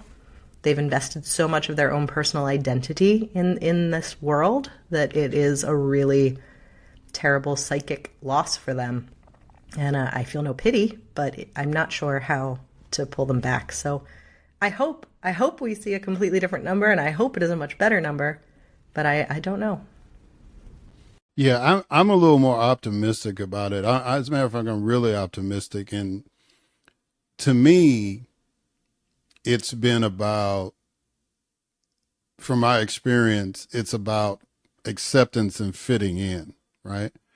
So it's I remember when I was, my first election that I got to vote for was Harold Washington in Chicago to be the first black mayor. And it was one of the cool things you could have as a young person, because I'm of the generation where we used to have buttons on our clothes for everything, right? That was our fashion accessory. I've got buttons. Yeah. Yeah. And so if you didn't have a Harold Washington button, you weren't in fashion, right? That was part of the deal, and it was a big buy-in, and it wasn't just in the black community; it was citywide, and he pulled it off. And then the next thing I saw, and I was in the middle of that, was the 2008 campaign with Obama, and it was just you go to University of Mississippi, and at the frat houses they got Obama banners, and it was just anything that had the Obama logo, it was people were gravitating to it, and it didn't matter. And that's kind of the feeling I'm getting with Harris. It's because she is a joyful warrior, as she self-describes, as she is self-described, and just the whole concept. And then the debate, I think, really, really laid it out there. That moment when she pointed at Trump and said this and paused and said, former president, it was like everybody could fill in the blank. And that was a galvanizing moment. And a lot of people, of course, have joked about that, but they could relate to that because that's how a lot of people wanted to address him. So, that's the reason why I'm optimistic and think that it's going to be a bigger victory. It's not going to be the landslide like Obama or like Reagan, but it's going to be a bigger victory than Biden, Trump, I think, because I think the American people have somebody that the majority of them can relate to. And I navigate through all the noise, especially in the Black community, where it's like they're saying, well, she says she's Black, but I don't know, and da-da-da, this, that, and other. And I just, yeah. So, I think the majority of the people can relate to her. And then her picking Tim Walz was like a home run, because it's like, okay. Yeah.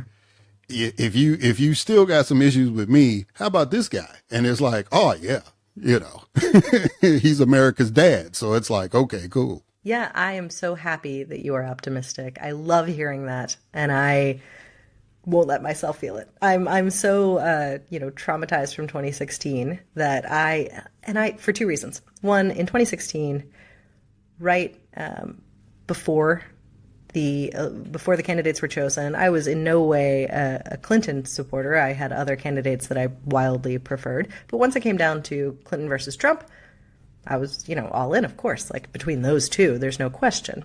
And I live in a swing state, so I went out door knocking for Hillary Clinton.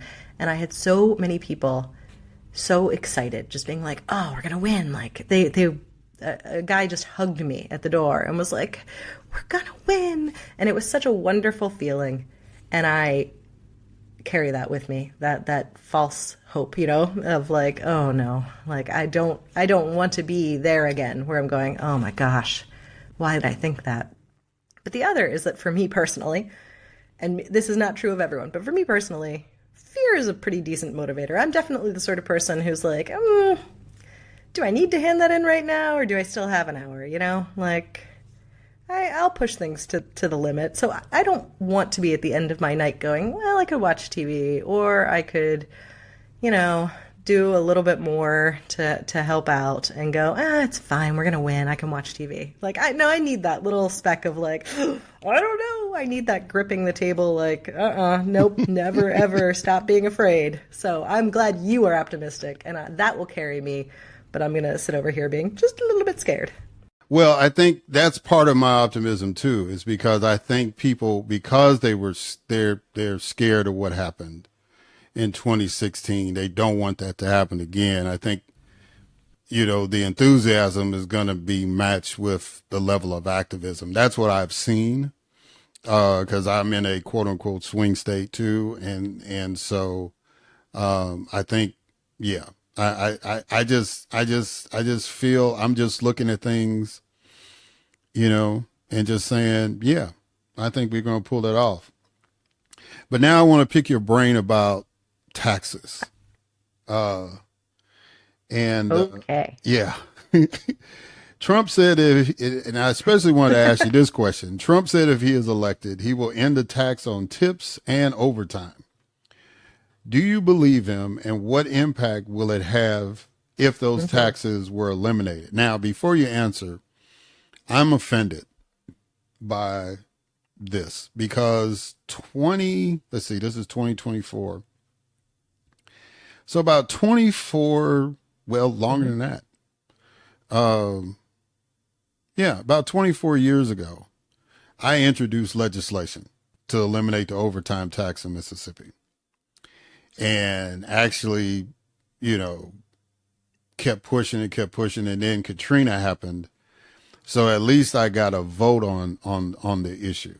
We didn't prevail, but at least it was out there. And now I'm seeing this dude, because he thinks he's losing. Right now, he's just throwing stuff on the wall and see if it'll stick. And he's talking about, I'm going to eliminate the tax on overtime pay and stuff. I mean, when I ran for the U.S. Senate, I was campaigning on that. And that was 2006 and 2008. So what are your, so like I said, I'm offended because he never even talked to me about it. But what do you think will happen if those tax breaks are given to working people? Well, my guess is when you were running. And do you believe he's going to do it? Yeah. Well, all right. First off, what I have seen of Trump, and we've seen quite a lot of him, unfortunately, for many years, is that everything he does is for the rich. He doesn't do anything that does not have, he can phrase it however he wants. He can couch it and try and sell it however he wants. It is going to be something that benefits the rich. That is what he has done. That is what he will do. I have no reason to believe otherwise. But I was also going to say, in terms of your having run on this as a tax policy that would have been a statewide tax policy, my guess is you were also not concurrently being backed by Project 2025, which really makes a big difference on this. Because running to eliminate overtime taxation pay, taxation on overtime pay is one thing. But when you have in a manifesto that has been put forth by the very people that you are hiring into all of the places of power that you want, saying they are going to eliminate overtime for most workers, suddenly you have a very different picture. Suddenly, who is this for? Because most workers are not going to be able to take overtime.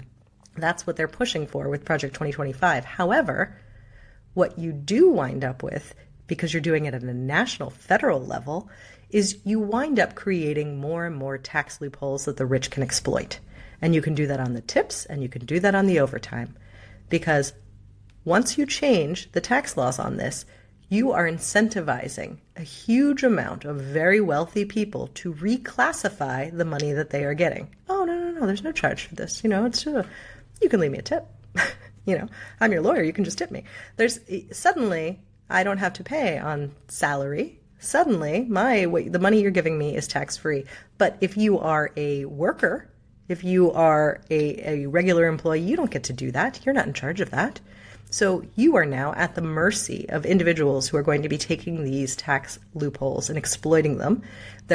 Because there's all of this potential for exploitation of these tax loopholes, you also then are looking at most likely a drop in revenue. So now there's less money coming in because you have more money going out to very rich. And when it comes down to it, workers and working class people need help. They do need help. But if you wanted to set out to help them, you would be talking about raising the minimum wage. You would be talking about protecting unions. You would be talking about things that directly impact. You would not be talking about things that are mostly just massive tax holes for billionaires. And then maybe, I don't know, somebody down here might get a penny or two. You would be setting out to do things that are specifically designed to help workers, to help small businesses. And that's never what Trump is doing. So talk about the impact, break down the impact of the Trump tax cuts on average Americans.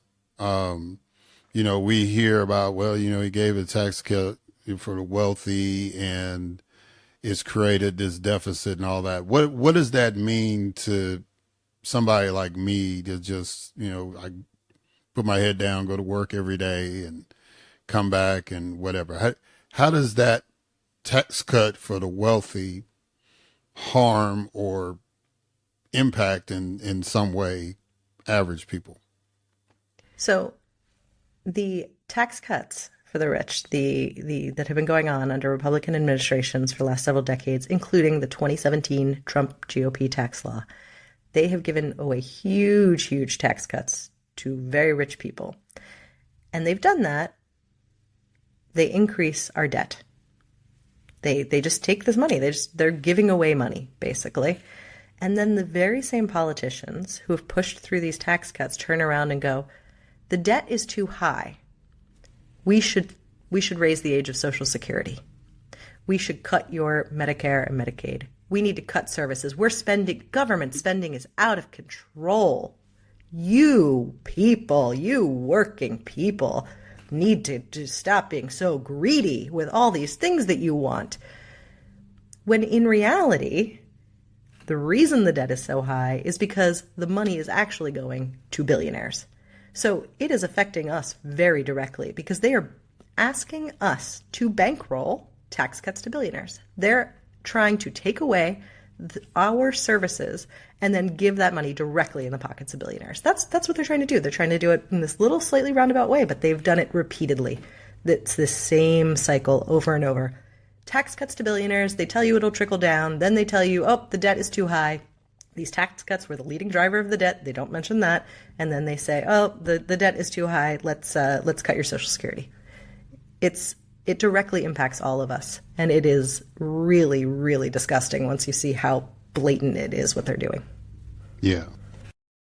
When Vice President Harris says that Trump wants to impose a national sales tax on all Americans of up to $4,000 a year, what does she mean?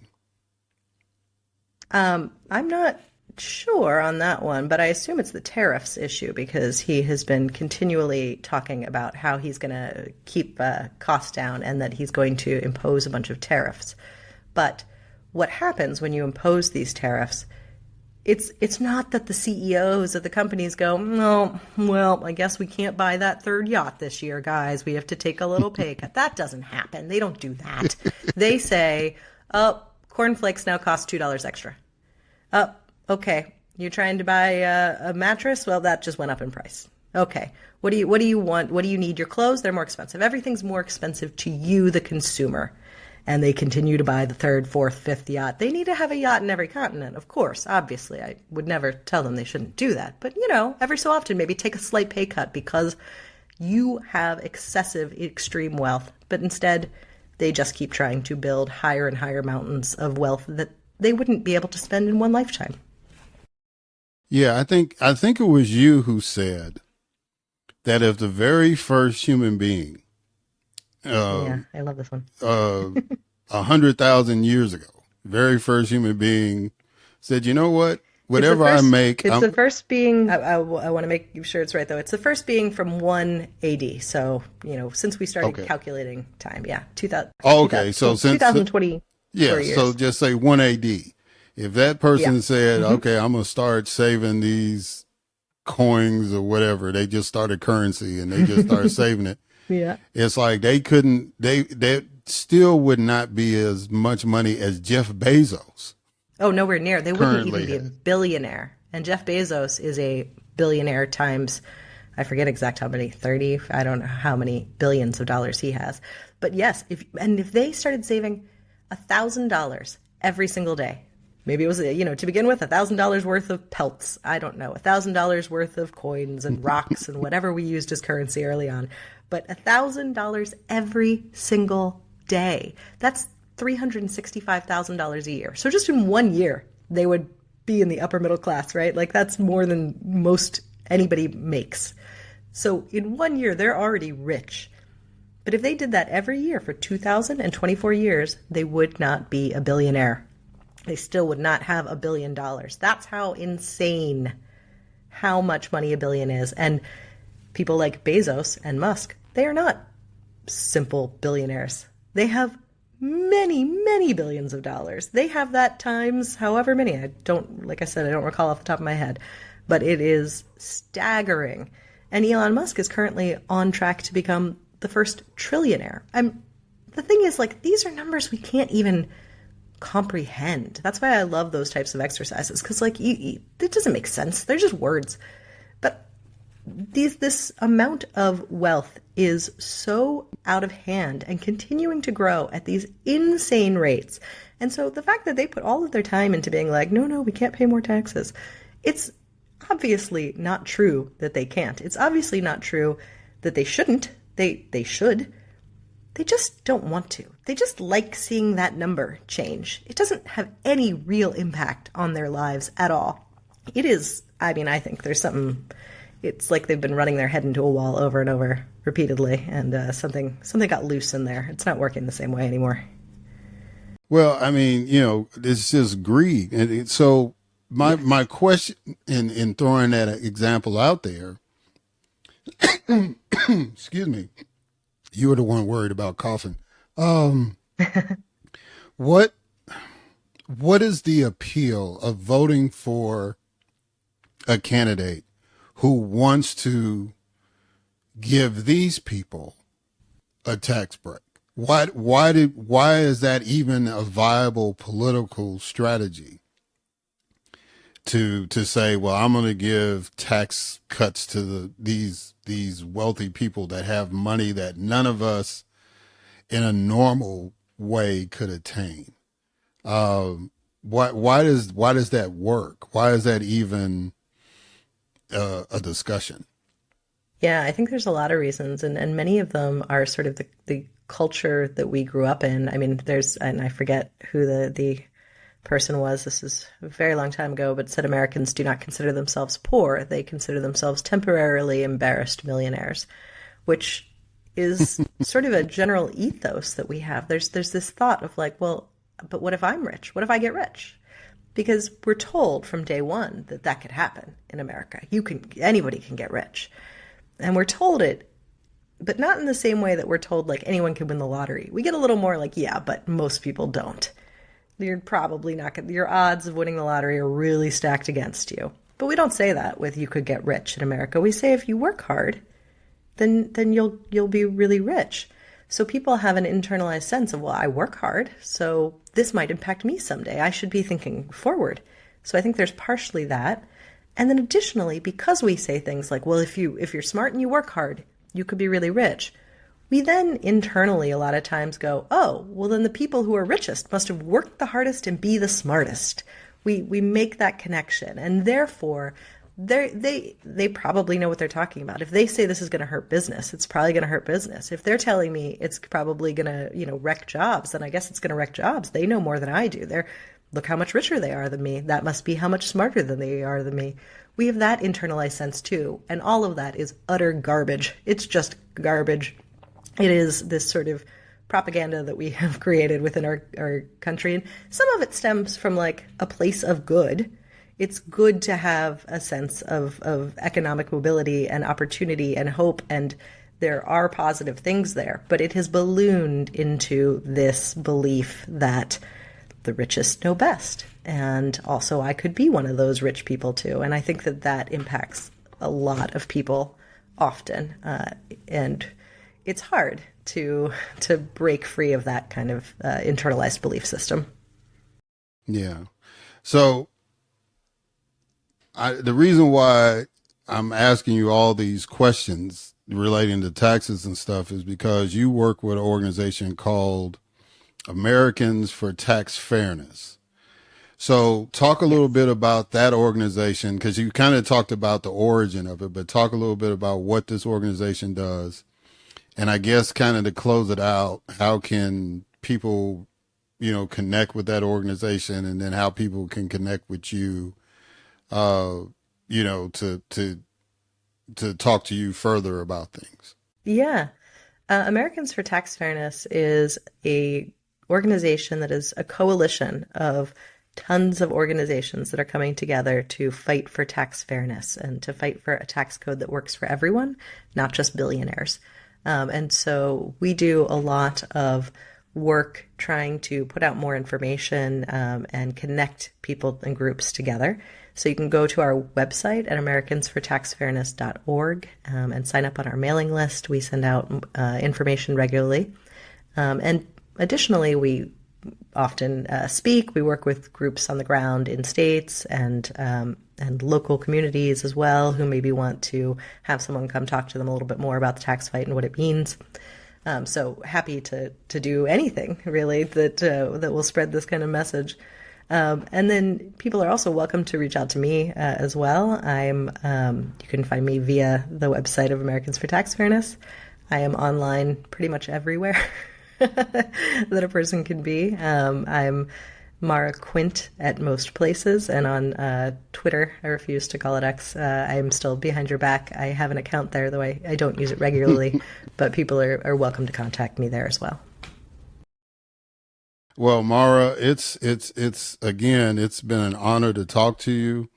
I was going to ask you a question about your biggest fear about the campaign, but I think you've already kind of addressed that.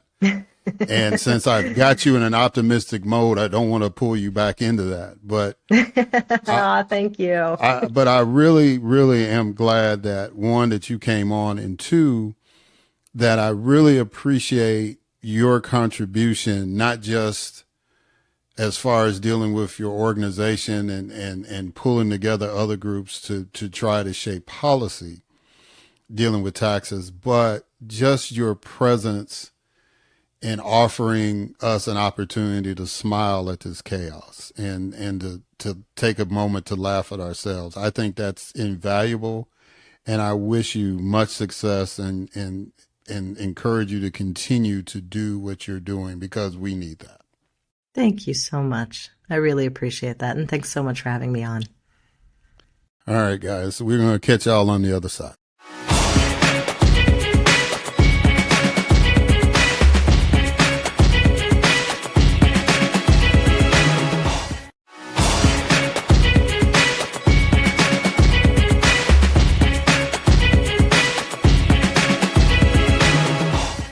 All right. We are back. I hope y'all still hanging with me. As I stated, this is going to be a bonus episode. So the bonus is that we're going to have a moment with Eric Fleming, law firm of Pearson and Pearson on. That's right. Dr. Tracy A. Pearson, who you hear on Tell Me Everything with John Fugelsang, which is on Sirius XM.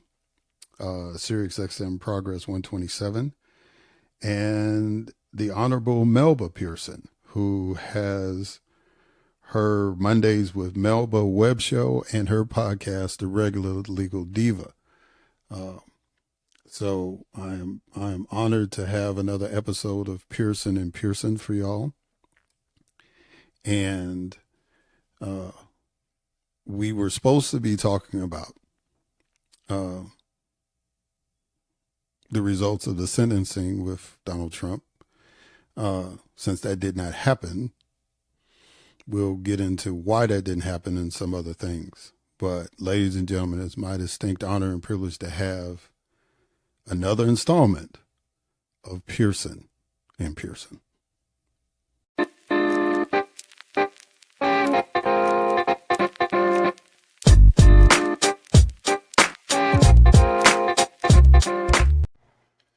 All right, ladies and gentlemen, we are treated with another installment of the A Moment with Eric Fleming podcast law firm of Pearson and Pearson. And I was sitting there thinking, I said, now, would I get into any legal trouble to say they're a law firm by itself or whatever? So I throw all that in just to make sure I'm covered. I want nobody to say, you can't say that. And, how y'all ladies doing? Y'all doing okay? Yes, sir. How you doing? All right. So I have Dr. Tracy A. Pearson and Melba Pearson, and they're both very, very competent attorneys, and media loves them. And I am honored that they take the time to come on my little old podcast and share their legal knowledge with y'all. And let's go ahead. Well, first of all, y'all said y'all doing all right, but are y'all really doing all right? Because this election thing has been like crazy, right? It's just been, oh my God, we got dogs eating cats and and then the dances to go with it, which is like a whole other. I mean, I thought it was bad when we started with eyeliner, and then we got to the dogs eating cats, and then, and then there was, whether there was an assassination attempt or not, and then there was guys hiding in bushes. Yeah. I just, at this point, I'm willing to believe like anything could happen. I'm willing to believe that, pigs will fall from the sky. I don't have any idea, how we get through this, because I'm still back at what happened to Joe Biden? Why he's fine. So I'm love Kamala Harris, but what happened to Joe Biden? Yeah, I mean, I think it's the reality is he in some ways bought himself and all of us some time in terms of the fact that he was campaigning during COVID from his basement in Delaware. So none of us, I think, really got to see in real time that he was aging, like all of us, right? Like I certainly don't look the same way I did 4 years ago. I mean, a little better, but it's just the kind of situation where it would have been more normalized if we were seeing him on a constant basis between 2020 and 2024, and we really weren't. So all of a sudden, when boom, he's back on the campaign trail, we're like, oh, and it was so shocking. And I think then the poor debate performance, and it just created this groundswell where all of a sudden, here's where we are. But I'm very excited about Kamala and the way that she has been able to unite so many different groups. I mean, last night was the amazing rally with Oprah Winfrey online, and you had, white dudes for Harris and white women answer the call and out for Harris. And I mean, when you see that organizing to the level that it's just so granular, where you have like the Swifties for Harris, the childless cat ladies for Harris. Yeah, that'd be me. I'm proud. But to see that level of excitement, to me, lends itself to a very exciting election. And when people turn out, that's just better for democracy. So. See, I love what you said. And again, I support Kamala Harris. My thing was, look, when you're sick and you can't get out of a debate, you can't get out of a debate. You just got to keep going forward. And I think that it was the media groundswell that caused this. And that really bothers me, because if they can do it once, they can do it again. But when it comes to I'm happy to see the various contingencies forming, but where my real concern is that we don't win elections based on those contingencies or those little groups. We win elections based on states. And that's where, the biggest concern is for me right now is we gotta start organizing as states. Well, I think that, from my experience, I think that's going to happen, Doc. I think that the enthusiasm plus the memories of 2016 is that the enthusiasm and the activism are going to match this particular time. And I think it's going to be an incredible thing. I don't think it's going to be a landslide like Obama or Reagan, but I do think that it's going to be of a margin that all the pundits are going to be like, wow, she really kicked his butt. But, that's just me. I'm just doing a little podcast in Atlanta. You know what I'm saying? I don't know. But anyway, I hope you're right. But look, let's get into it, because we were talking about the other guy, and the former president. And the main reason why we were all supposed to get together was we were supposed to analyze this sentencing that was supposed to happen on the 18th of September. And Judge Marchand decided, I don't want to give the appearance of being political, so I'm going to push it back. And so he decided to push it back to, I guess, the Tuesday before Thanksgiving? Yeah, that's a great time. So what do y'all think about the judge making that decision? Melba, have you done defense work? I know you've done prosecutorial work. Have you done defense work as well? I'm not a defense attorney per se, but I have advised on defense cases. Yeah. So, Doc, you haven't done defense stuff, have you? No, I was a defense lawyer. I did defense and plaintiffs work. Okay. And so, I think it was a good decision. It was a smart decision. It was a decision that took it out of the hands of the Supreme Court before the election. Yeah. So, as much as we want to see the justice system go forward and move forward,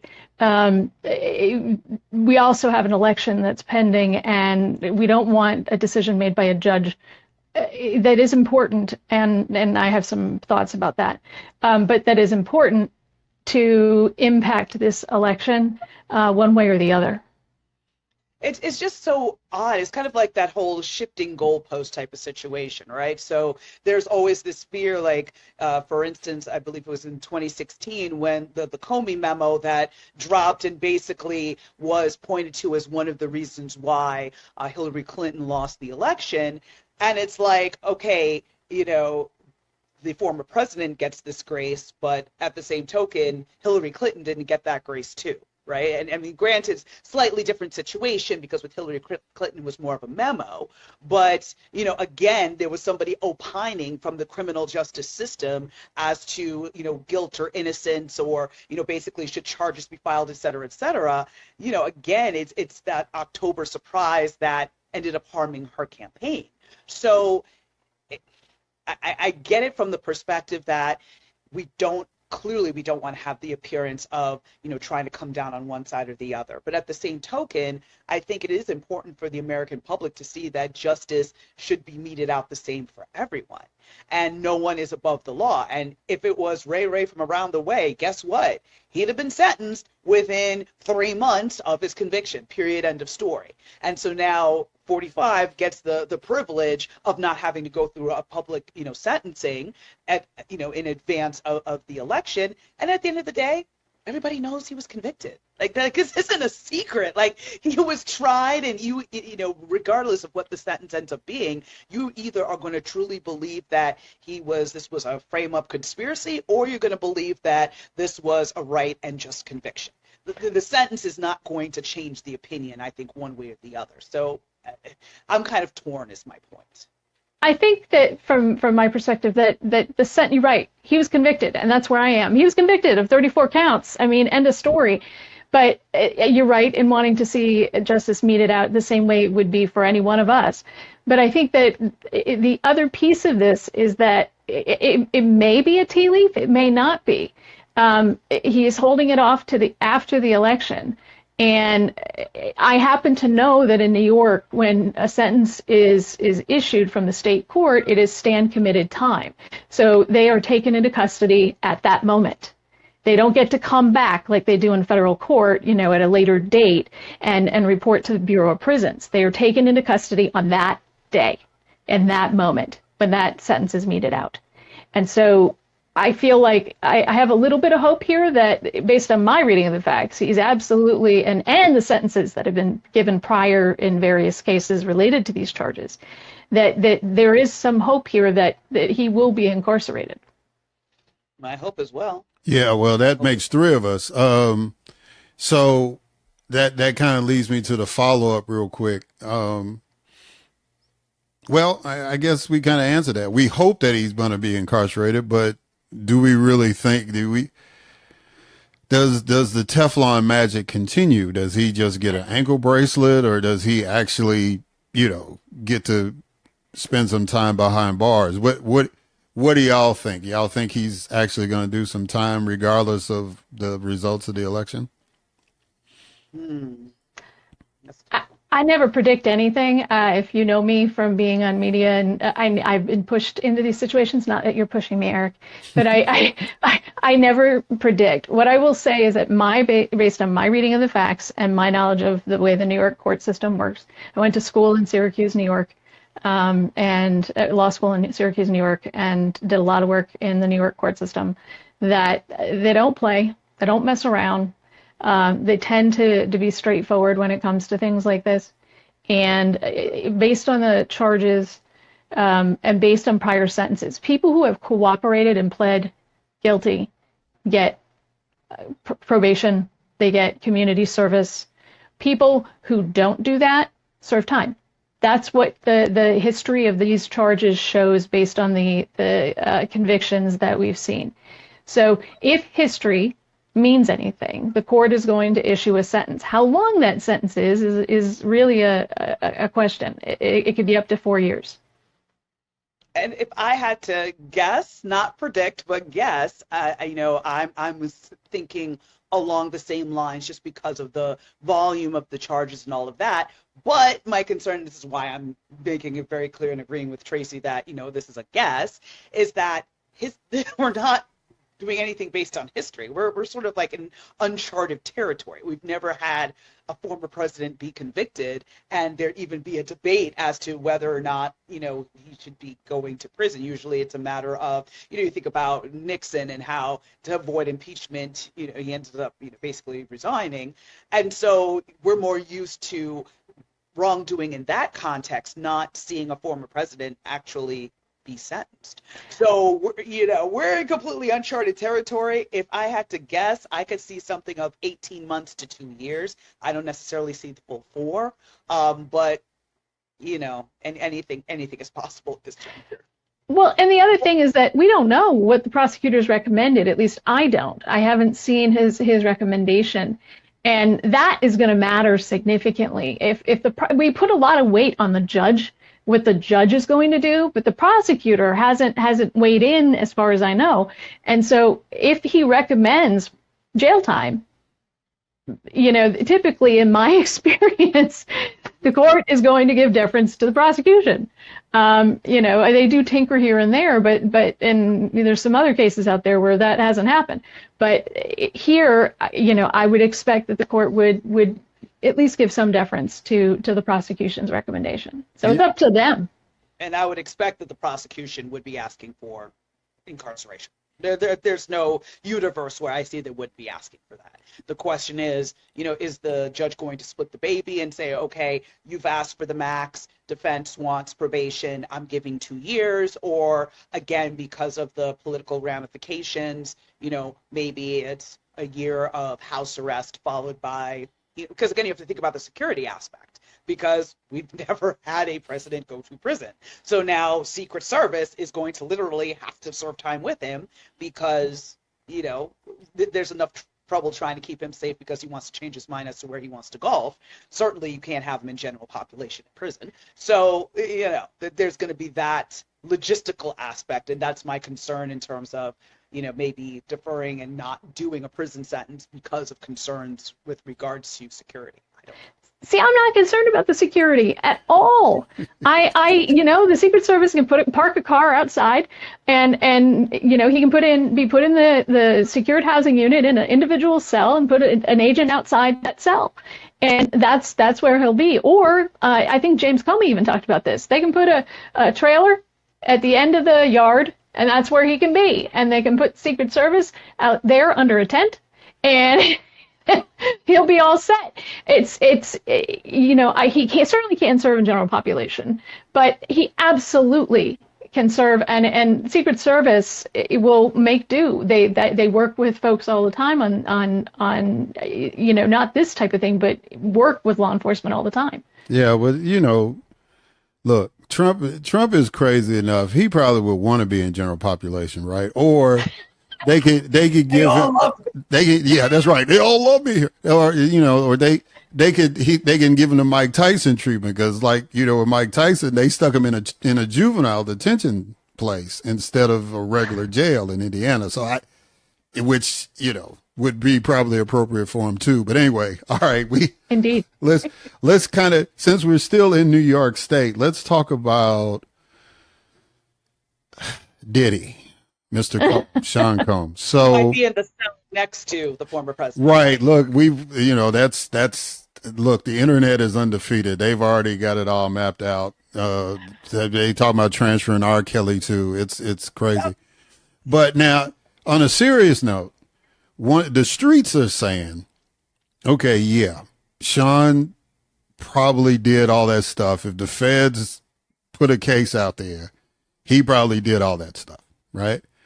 But now the streets are saying Donald Trump is allowed to run for president. And Sean said, here's my passport.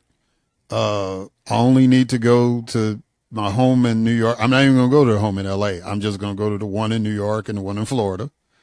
And here's all my guns outside of the ones that y'all confiscated. Let me go home. And the judge said no, because they felt that he was still a threat. So the question that the streets need answered from legal minds is Is it because it's a federal case as opposed to a state case why they're taking that step, or is it really a belief that, because I think Sean Combs has more money than Donald Trump. I do. But, it is what it is. But, why is he being treated differently than Donald Trump? Oh, I have an answer. Okay. Okay, Doc, go ahead. I was like, Like we're playing a game of Legal Jeopardy. It's like, I got it. I got it. Get on the buzzer. Next time we're doing buzzers, okay? I have an answer. He's black. Okay. That's the answer. That's the answer. Because the fact is that he engaged allegedly. Okay, that's the only time I'm saying allegedly. Allegedly in conduct that is so egregious that it boggles the mind why he hadn't been indicted sooner, and the devastation that he wreaked, assuming that the conduct is true. The time he faces is significant. And he is a danger to the community based on potential witness tampering, given the allegations of the manipulation and the threats and all of these things to keep this cone of silence around him so that he wouldn't be charged with any crimes. And he should be sitting pending trial. They can assure the safety of the community, and I'm assuming they can assure that he'll be at trial, but that's not necessarily true, because he did take off at one point, I think, down to Florida, when there was some stuff going on. I think it might have had to do with the search. But in any event, Donald Trump, allegedly, well, we've seen the pictures, took classified documents. And he obtained them, and he didn't give them over, and he was asked and subpoenas. He was given every opportunity to just hand this stuff over. And that's a danger to our national security. And he is not sitting in jail waiting trial, because, see, he's got stuff to tell people, assuming that his little boggled mind remembers it accurately. He's got stuff to tell that can hurt our nation and can empower dictators. And he's not sitting in jail. So the only thing I can come up with is Sean is black. That's what I got. So, ironically, I'm going to slightly disagree on that. Not to say, well, first of all, I'm going to agree that Sean P. Diddy Combs is black. Yeah. Okay. I agree with that. That's good. But I don't necessarily think the reason why he's being held here is solely because of race. Not to say race does not play a role in this, of course, but I think it's more so the danger to the community because, as you stated, Tracy, his crimes all occurred behind closed doors. And his crimes were all based on that fear and silence, the keeping everything under wraps, whether it's through coercion, whether it's through money and bribery, whether it's through force, whether it's through leverage over someone's career. And the second he hit the street, he'd be trying to, witness tamper every single one and be like, listen, if you don't show up for trial, if you recant your statement, I'll give you $1 million, or I'll give you $30 million, or whatever the case may be. So he is definitely a danger, not just in terms of the flight risk. I'm not as worried about that because, again, unless he's going to go somewhere like Bond style and get, plastic surgery, folks are going to be able to find him, right? Like, there's no place he's going to be able to go and hide where folks aren't going to know who he is and be able to find him very quickly. But the concern for me is more the safety of the survivors and the witnesses and making sure that he doesn't, start finding other people that we haven't found out about yet, start intimidating them so they don't come forward and, prevent additional charges from coming to light. So that, I think it was a right call for him to stay in custody.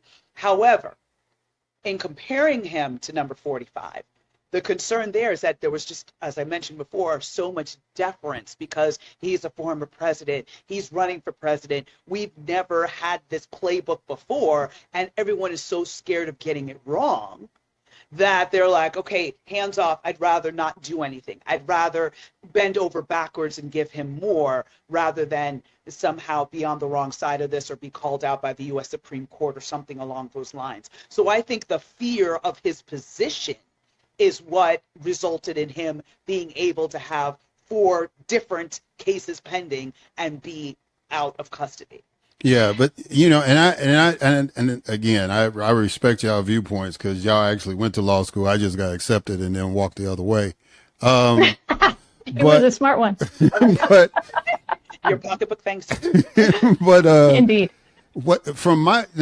I have a unique experience in dealing when I worked with Fulton County Sheriff because I was with the sheriff's office when Young Thug got arrested and the whole YSL crew, and there was more mayhem with them being in jail than it was if they had bonded out, because it was like, you know, if I had to testify, I'd say they did it. And they say, well, Fleming, did you see anything? No, but I'm watching what they were doing in the jail.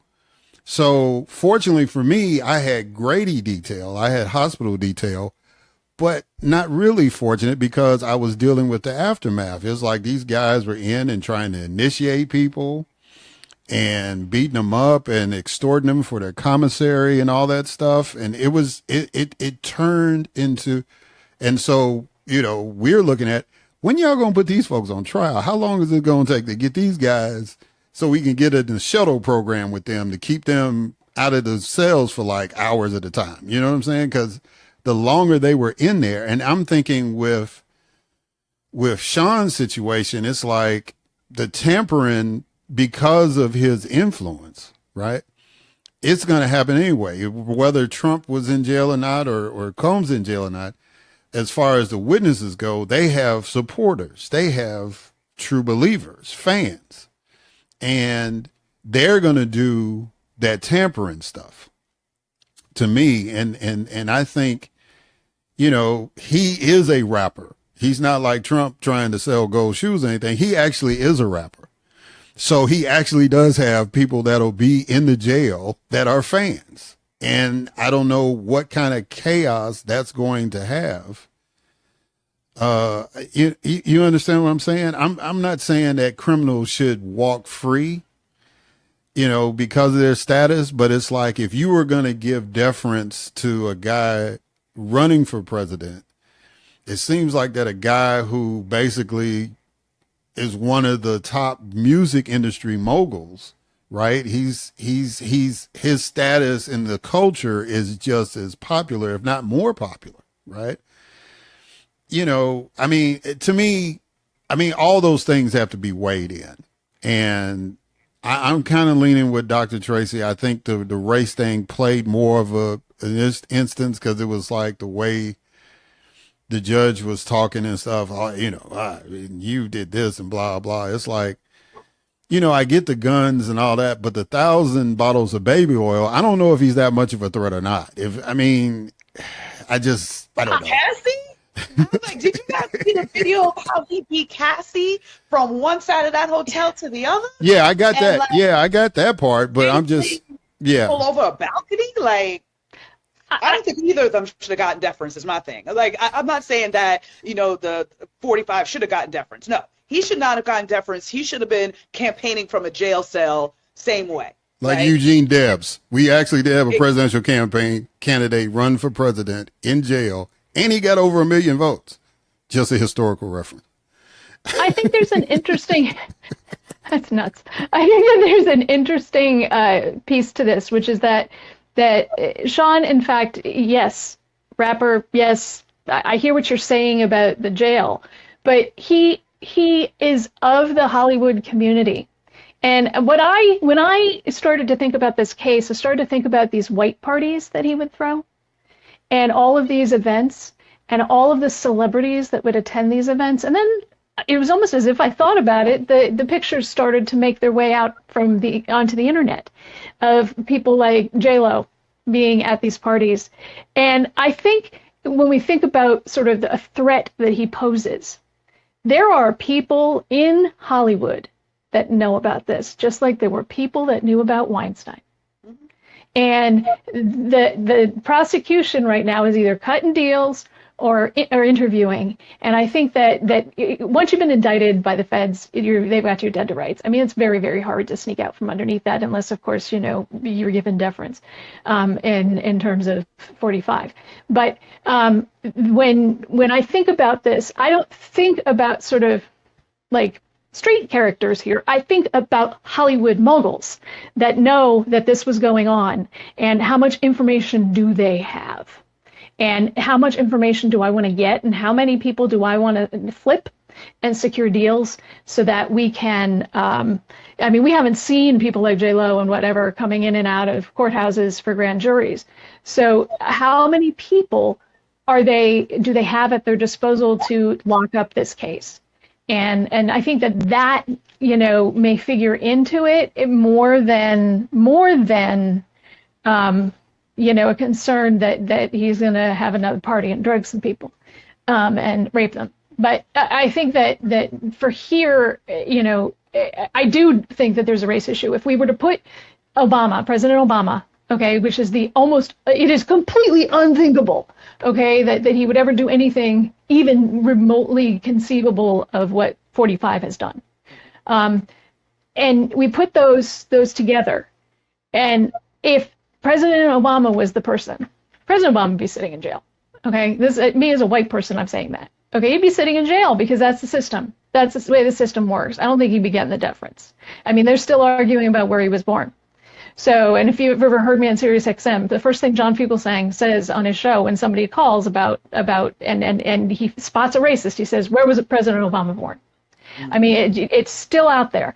So, and they've been doing it with Kamala Harris as well. But I do think that figured into it. But I also think that the Hollywood connection figured into it. And, they've got a little experience, I think, about at least a judicial system as a whole of dealing with people like Harvey Weinstein and sort of similar types of conduct. But I think that the issue here is what's good for the goose isn't always good for the gander, right? So again, I stand on my original point.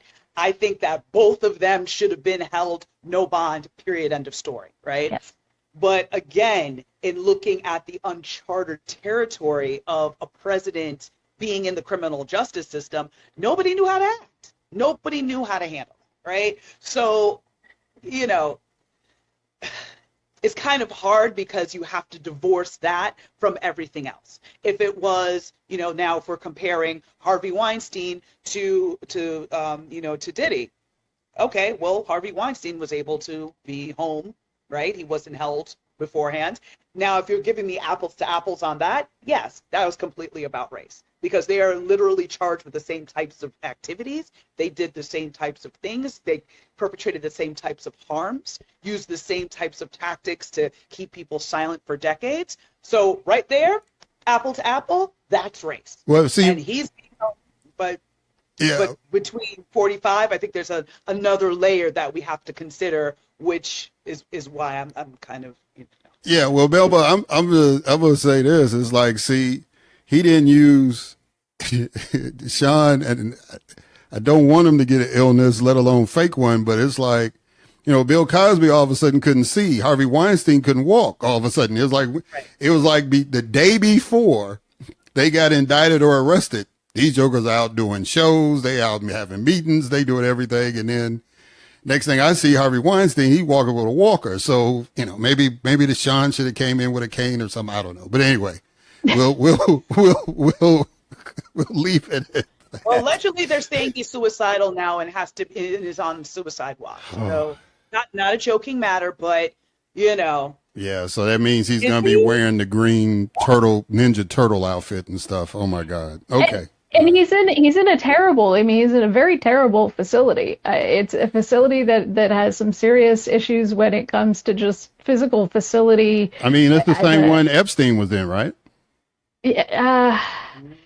I'm not sure. I think that's the federal facility where Epstein was.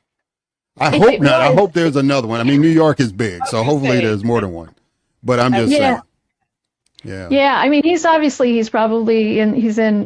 SHU, and he is, he would typically be on suicide watch in New York if he was in solitary confinement under these circumstances.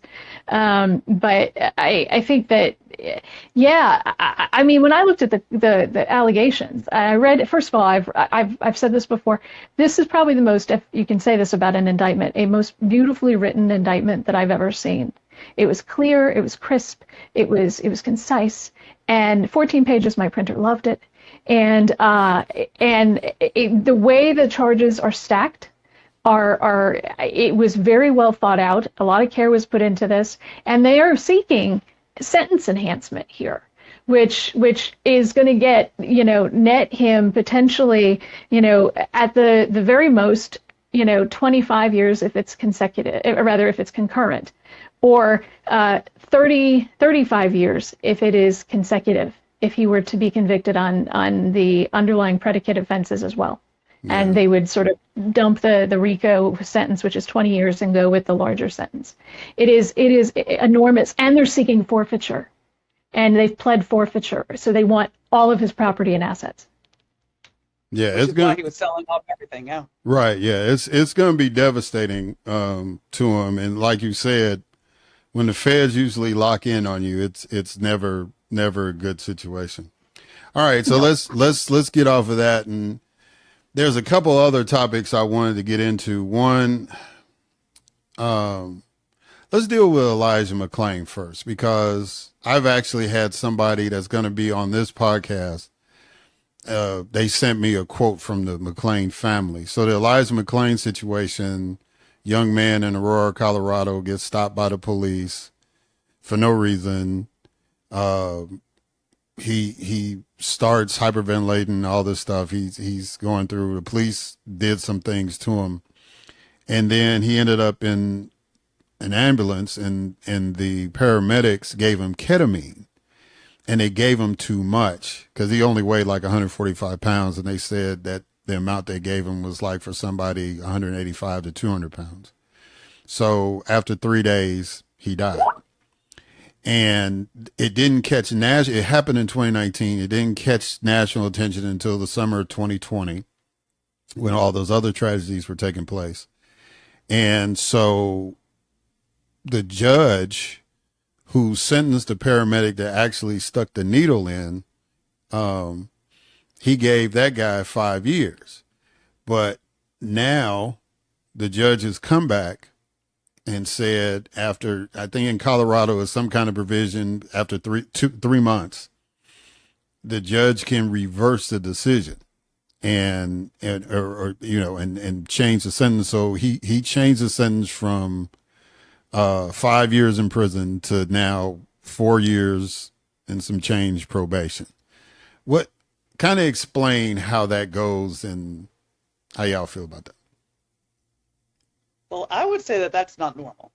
Now, I practice in Florida, and there's always the opportunity if, let's say, you want to file a motion for post-conviction relief, meaning you've been convicted at trial, but there was a problem with your case. So maybe the judge didn't follow the law, or maybe your attorney didn't interview some alibi witnesses that you had and didn't properly prepare your case, or things like that. Or maybe you've done certain things, and like, for instance, you've gotten your GED, you went to rehab, and then now you want to petition the court for a reduction in your sentence. There's that avenue, but it's not sort of an automatic mechanism like it sounds like it is in Colorado. So that does not seem to be a very common avenue that defendants have. Usually, you get convicted and that's it. And unless an appellate court, meaning your case goes to the Court of Appeals, they find some problems, they end up overturning it, then you may end up getting resentenced as a result of that happening. So I think here that this was a slap in the face to the memory of Elijah McClain and to his family, as well as a slap in the face to the community who waited so long for justice, finally sees this person get convicted for killing Elijah McClain, and now it's like, well, you got to have lunch at the prison. Now you can go back home, but like Elijah McClain's family is never going to be able to see him again, and there was no reason for him not to still be with us. So I think that the judge was dead wrong on that, and yeah, that was unacceptable. I would happen to agree with the fact that he was dead wrong. I mean, the purpose of sentencing, of the criminal system generally, is punishment for conduct, and it is deterrence, so to prevent it from happening again. I think that it is extraordinary that a paramedic would inject anything in anyone. They're not doctors. Ketamine is a very dangerous drug. If I remember correctly, it started as a horse tranquilizer. And so we're now using it on people. And I think of Matthew Perry, who was getting it off, from people off the street by his personal aides. But he had been in treatment, which was approved, and then apparently became addicted to that. And so it's a dangerous drug. And we've got paramedics apparently running around with syringes of this stuff, and we have to trust their judgment on whether they've given the correct amount without knowing the person's medical history or what medications they could be on or have taken that day. That to me is screams for deterrence. It screams for punishment, because that means you can't trust a paramedic. And you should be able to trust the people that are supposed to be helpers. They're supposed to be the first responders. And I think about 9/11, because we've just passed that anniversary, and the first responders that came to the scene to try to rescue any survivors, and how much respect that we had for those folks. And then you see people like this who murder someone. And it was murder. It wasn't an accident. It was murder. And you have a jury that made a decision, and those people believed in the decision and thought that justice would be meted out. They aren't responsible for the sentence, but they believe the judge would do the right thing. And then you have a community, and you have a family, and then you have the rest of us. And I think that what that judge did was a travesty. I am familiar with sentence review in the jurisdiction that I used to practice in, which is in the Northeast. We had a process where you could have an audit. You'd have a sentence review, but it was dicey. If you asked for a sentence review after a conviction, they could go up or they could go down. And so this type of thing, when I looked at some of the information, it talked about, well, it was an extraordinary circumstance. I don't know what was so extraordinary about it. He was arrested for nothing. But also the judge talked about the person's pro-social, background and his, good deeds and all sorts of things. And I just think that was grasping for straws. What happened here was wrong. He bowed to political pressure. I also think that the other person should have gotten jail time. That person did not stop the paramedic from injecting him with the medication. And so he is as liable in my mind as the person who did it. When you see somebody doing something wrong to a human being like that, you pull them off of them and you do whatever you can to rescue them. And I find the whole thing frightening. And so, I'm afraid that it's going to happen again, and it probably will.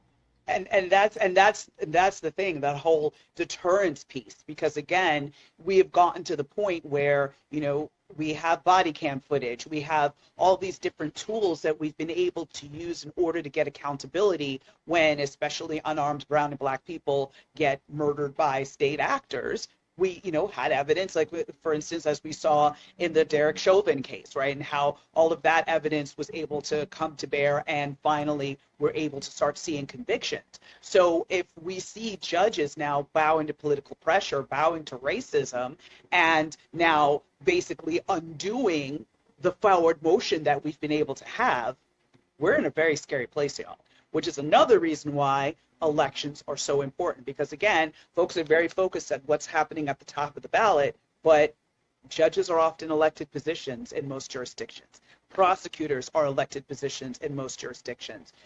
Police sheriffs or chiefs are elected in some jurisdictions. And so your mayor, who maybe your sheriff isn't elected, but your mayor appoints the chief of police. So that's why you've got to be looking at all these other actors within the political sphere and be paying attention to what their mindset is and how they, what's in the prior rulings of this particular judge, how do they handle certain cases, because sometimes on the campaign trail, judges can't come out and say certain things, but you know who they are by their actions. So once you're doing that court watching and really seeing what's happening in our courtrooms across the country, we should be more engaged in doing that and voting and educating our communities accordingly so that we don't see these types of travesties happen.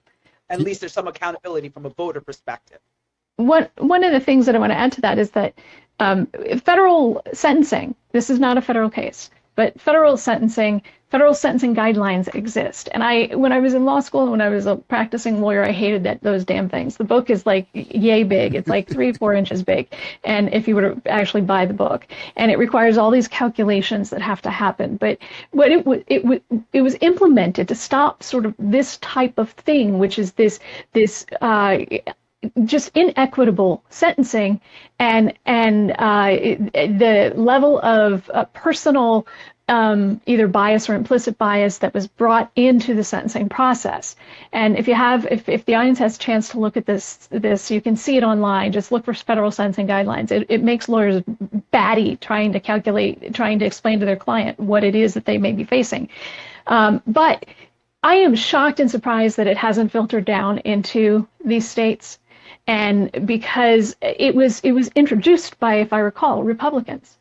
And so you would think, some of this stuff would filter down into some of these states, that there would be established guidelines for how to sentence. But there isn't. Oftentimes it is very much at the whim of the judge. Yeah. And so from my experience as far as a legislator, why it doesn't happen in the states is because the judges are elected and the judges have an association. And they lobby the legislature just like any other group. And in Mississippi, those judges did not want to be told what to do or how to sentence or anything like that. They wanted to have full autonomy in their courtroom. And all that came to head when we were dealing with tort reform, because it was like, don't y'all have a rule where you can do what you want to do? Well, these juries out of control. That's a whole nother show. But it was like, but that was, that's the problem at the state level. And then the other thing, both of y'all use the word deterrence, right? Because when you do these type of sentencing, when you convict people, you're trying to deter people in society from doing that same crime, right? But the paramedics associations around the country were really watching this case because they basically, instead of deterrence, they were like using the word reluctance, like, okay, well, if we can go to jail for that, I don't know if we should be going in situations. You know what I'm saying? And that's part of our political problem with some of these legal decisions is that, people take it as an excuse to do worse than wrong, if that makes sense, right? Because I believe it's like if you do something and you make a mistake, you have to be accountable for that mistake. But I'd rather for you to do something and try to do it the right way than not do anything. And that was kind of the feedback that I was observing as far as this McClain decision. If this guy had decided to stay if the judge had kept a 5-year sentence. But I think it's a slap in the face, not only to the family of Elijah McClain, but to those individuals who took the time out of their lives to sit there and listen to these cases and make determinations and say, yeah, this guy, based on what y'all told us, he's guilty. And then the judge turned around and said, well, and it's just, like I said, that even goes back to the delaying of the sentence for me. It's just for Trump. It's like, what about those individuals that took their time? Because it's like these folks they could have been swatted. You know what I'm saying? I mean, they're looking in fear. Even the one juror that said, yeah, I get all my news from Truth Social. He said that Donald Trump did what they accused him of doing. So it's like, now you want to push it back. Now you want to do this. In the Colorado situation, now after 3 months, you want to change your mind about, it to me, it's a slap in the face in the jury system. But like you said, Doc, if we can't get guidelines in all 50 states, then it's going to be hard to hold judges accountable for stuff like that. But anyway, that's enough of my commentary. Look. But also note that, Go ahead, Melba. I was just going to add that, like in Florida, for Yeah, I was gonna say in Florida we do have sentencing guidelines, but then again, the judges have the ability to, move away from the guidelines, so they can go under, they can go over, and just cite in their, do a written order as to a justification, like, hey, I went below guidelines because I thought this person had a high chance of being, rehabilitated, and I thought that, they expressed sufficient remorse, or whatever the case may be. So guidelines alone does not ensure that the sentence will be equitable. So that's why, again, it's so important for there to be transparency within the system, and for voters and advocates and activists to be keeping their eyes on these races and these different stakeholders, and hold them accountable at the ballot box. Fire them if they're not doing their job. Yeah. That's our job as voters. Yeah. In California, we vote for everything. I was just going to say, in California, we vote for everything. I mean, we vote like constantly. And it's funny, when I got here, I was like, oh, this is great. And now I'm like, another ballot. But we vote constantly. And what I will say is, somebody who has had to vote for judges, in my old jurisdiction, I didn't have to. They were appointed. Here, we vote for them. And I find, as somebody who's a lawyer, who's experienced, I have a difficult time discerning what that judge is going to do. Somebody who's running to be a judge, they're on the bottom of the ballot. It is, you're going to flip through 30 pages of voter bulletin to figure out who these people are. And you really have no idea who they are or what they will do.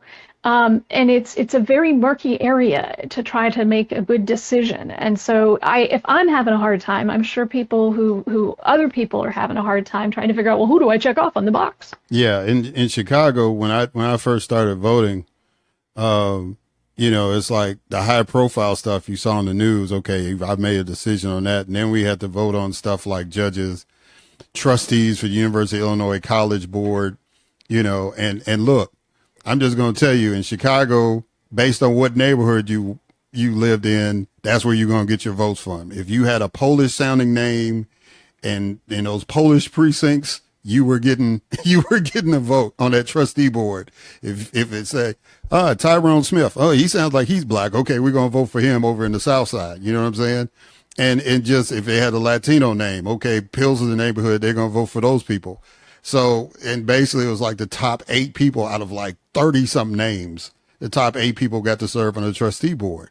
So and then the judges, they restrict what they can campaign on. So it's like you're basically voting for homecoming king and queen to serve on the bench. Right. So it is tough. It is really, really tough. And, some folks make it easy. We had guys in Mississippi that would call in and have these robocalls, and they be terrorizing the phone. Oh, if you elect this person, every criminal in Mississippi's gonna be free. You know what I'm saying? So it's like, okay, we're not voting for that clown because he's crazy, right? But I agree with you. It's tough, and and it's just more homework that we have to do in civics. All right, final thing, as far as a subject, because I do want to ask one question. But final thing is, in Nebraska, right? And for the listeners, we were having a pre-discussion, right? And usually the pre-discussions are better than what we actually talk about. But in the pre-discussion, people were my esteemed law firm was thinking, oh, you want to talk about Lindsey Graham coming to Nebraska? No, I don't want. I'm not talking about him trying to take away that one electoral vote that Kamala Harris is going to get out of Nebraska. No. And having been to the Nebraska State Senate, I think Lindsey Graham he wasted his time doing that. But no, in Nebraska, the Supreme Court made an interesting decision. So there were 2 proposals to be on the ballot. One was, okay, like Kansas, women will have full reproductive rights, right? And of course, the pro-life folks were fighting to keep that off the ballot. And then there was another provision that said, no, we're going to institute a ban. And all the pro-choice folks were against that. So the Supreme Court took both cases and said, hey, you know what? We're going to put both measures on the ballot. Y'all, we're going to let the folks in Nebraska pick and choose. How do y'all feel about that? And as far as the judges just saying, the justice is just saying, well, we'll let the voters, we'll just throw it out there and let the voters decide it instead of making a decision one way or the other? I mean, as someone that's done, voting rights work with the ACLU of Florida, I mean, I think that the justices here are abdicated their duty, that they basically didn't make a decision and they just punted it. And when you are a judge on whatever level, you're going to have to make the hard decision. That's why you're in that position. And so you have to look at the law, you have to look at the facts, and you know what? Someone's going to come out a loser.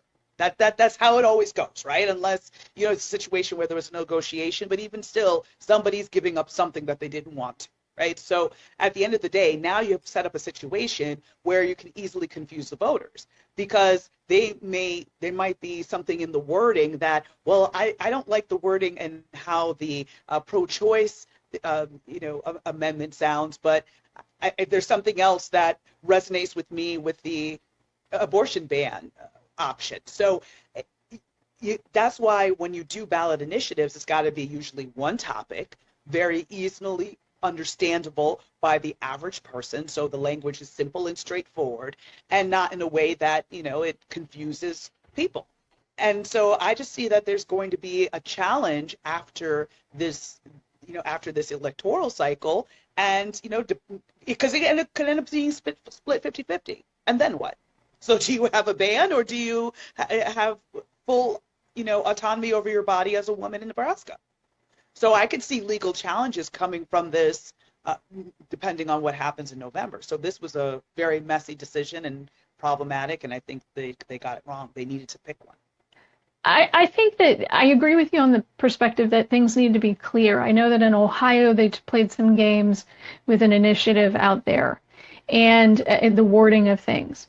And I think that I haven't looked at the two questions, but I'm going to make some assumptions about it, that you have to pick a choice. And there are two issues, and you either agree or you don't. And so they put both questions out there. So if you agree, you'll check you agree. And if you don't, you don't. And if it's written clearly, people will understand it. It's just it's basically you're answering the question twice. It's just written differently. I think that what we have seen across the country is that when these questions are on the ballot, overwhelmingly, the abortion rights or the reproductive rights win out over bans. And so I'm not concerned there. Do I think that there's going to be challenges? Well, when the loser loses, they often do a challenge, especially when they happen to be on that particular side of the coin, on the, let's take away everybody's rights side of the coin, because that's all they got. So I think that we'll probably see an overwhelming response to this. I think that overwhelming response will be in favor of protecting rights, because even the most Republican of Republican women I have seen have been going, well, wait a minute, I have a daughter. And, while I don't support it, you took away my rights. And I think with more and more coming out about Project 2025, that is also having an impact on people. Importantly, I think that when we do these things, yes, judges need to make decisions, but we also can see they make bad ones. There's no perfect in any of this. What I think is important is that they are getting these initiatives on the ballots, so that it isn't the people who have who are self-dealing in Congress, who are self-dealing in the legislatures, who are not going and working for the people, and who are gerrymandering the districts. That these initiatives are being given to the people that are impacted the most, so that they can vote their conscience and their beliefs. Yeah. My concern with that was, so like in Mississippi, they had an issue where they were trying to give more funding for public schools. And what the Republicans did was they divided the question. So the first question was, are you in favor of giving more money to the public schools? Well, they knew everybody was going to vote for that. But then the caveat was, do we want to put that? Then they put a second thing is, do you want to put it in the Constitution? Right? Because in the state constitution is already a provision that says every citizen has the right to public education in the state of Mississippi. So the way they couched it was that if you voted for that and then voted to put it in the Constitution separately, then it would have been added to the section that said you had the right for public education and it had to be fully funded, right? So when they split it up like that, well, everybody voted for the more money, but it didn't reach the threshold to get in the Constitution, right? And so my concern is if the judges said, okay, we want both, and then we're going to mash it together so it's just like a campaign where it's like either you're for or, it's a A and B choice on one particular button, okay. But now you've created a scenario where, like Melba says, all right, well, I'm down with rights, but, and then people look at it and say, well, the other one says, they do have like some restrictions. So I'm for the restrictions, right? And so you might have a scenario where 60% of the people say, hey, we want the rights. And then 60% of the people say, well, we want the ban because it's got these restrictions. Now, how do you put that into the Constitution? And that's why I think the legal challenge is going to be there. I hope you're right, Doc. I hope that the women are like, a concerted effort in campaigning and saying, vote yes on A and no on B. You know what I'm saying? I hope that's how that will go down. But I hate it when the courts make it tough for the voters to have to make that decision. I wish they would have just, if they were going to approve both of them, then make the decision that both of them have to appear on the ballot in the same block rather than each one gets their own separate vote. Because it doesn't make any sense, to say, okay, well, we got one that's for and one that's against. If you vote for the for, then you got to. So it's like you have to vote. You have to vote in the affirmative for one and vote in the affirmative for the other one. You know what I'm saying? It's just, it all depends on how they word it and how they put it on there. Where it's like you could have to vote yes on both of them to get the one that you want. I don't know. One word, it's crazy. Kansas. One word, Kansas. Yeah. Okay. We said, I've been saying this for 2 years. For 2 years, I've been on radio, I've been on TV. I said, look, abortion is the issue. Abortion is the issue. And, I've talked to people. Most of them happen to be men. This has nothing to do with you, Eric. I love you to death. And the men fought me. The men fought me and said, no. Have you looked at the polls? Look, polls are crap. I have a different word for that if you see me on Twitter. I'm trained to do quantitative research. It's crap. Yeah. So it's just made up nonsense, and we shouldn't pay attention to it. But when it comes to women and women's bodies and taking away their rights, they were fighting me on this issue. And I said, and I was right. Kansas was the bellwether. That was the one that we knew. We knew that was what was going to lead the day. And that was what we have seen time and time again since Dobbs has been issued. So I think that you're going to see probably in this state some really keen advertising as the election approaches in educating the voters. They're not the people that put these initiatives on the ballot, as you know, are very smart and savvy about being able to try to convince the electorate. I know out here in California, man, props are already starting. The prop commercials have already started, and I have to sort of stop myself from shutting off the TV because you get a little annoyed. But they are savvy at trying to drive their message, and women know what the message is. We know what our job is. We know we've got the assignment. We understand. Well, Doc, you had some inside information because I know you're smart. I know you do research, and you knew that Kansas already had it in their law that women had their rights, and this was saying take away that right, and in Kansas is like whatever rights we got, we're going to keep. We're not trying to take away nothing. It doesn't matter what the issue is. If I got the right for it in Kansas, we're going to keep it. Oh, we got the right to reproductive care? Why am I voting against that? Why do we even discuss? That's why of all the crazy legislation that Kansas puts out there, that's what we used to watch Kansas. If it was going to be something that's going to hit our state legislature is like, what they doing in Kansas? Oh, they introducing that bill. Okay, watch out for that one, guys. That's coming to our legislature. You know what I'm saying?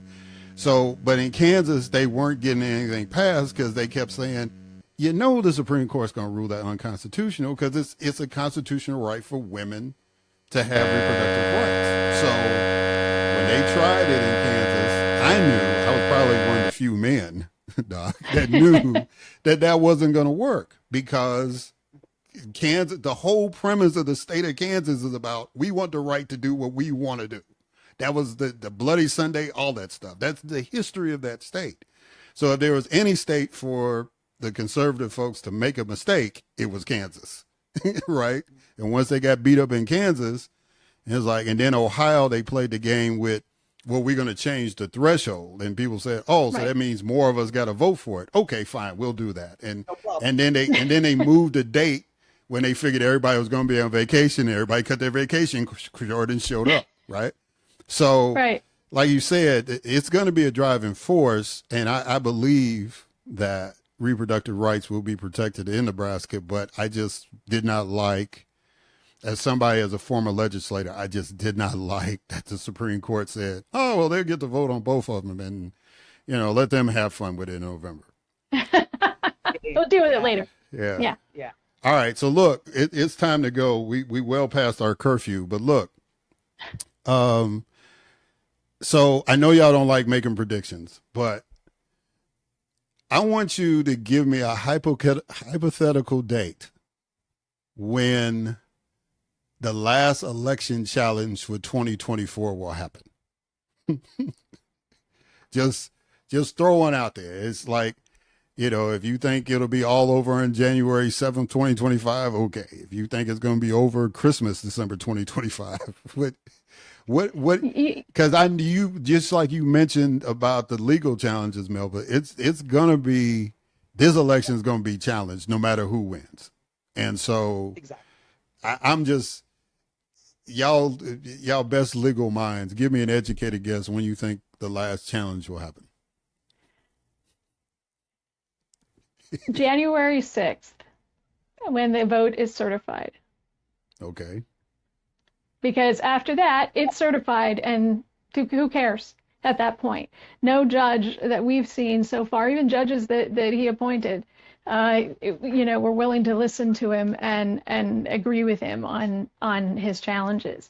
I think that once the vote is certified, it's done. I'm fingers crossed for that one as well. I'm more worried about the challenges in terms of poll workers being threatened and harmed and sort of how that impacted people's ability to vote. So I'm not only thinking about the electoral challenges in terms of, electoral votes, but the on the ground challenges in terms of, poll workers, access to your polling place, being told the wrong polling place, or, machines broken and there's line from around the block because there's only one machine working in that particular polling place, so people weren't able to vote in a timely fashion. So I feel like those things will keep popping up and have to be resolved over the course probably of all of 2025.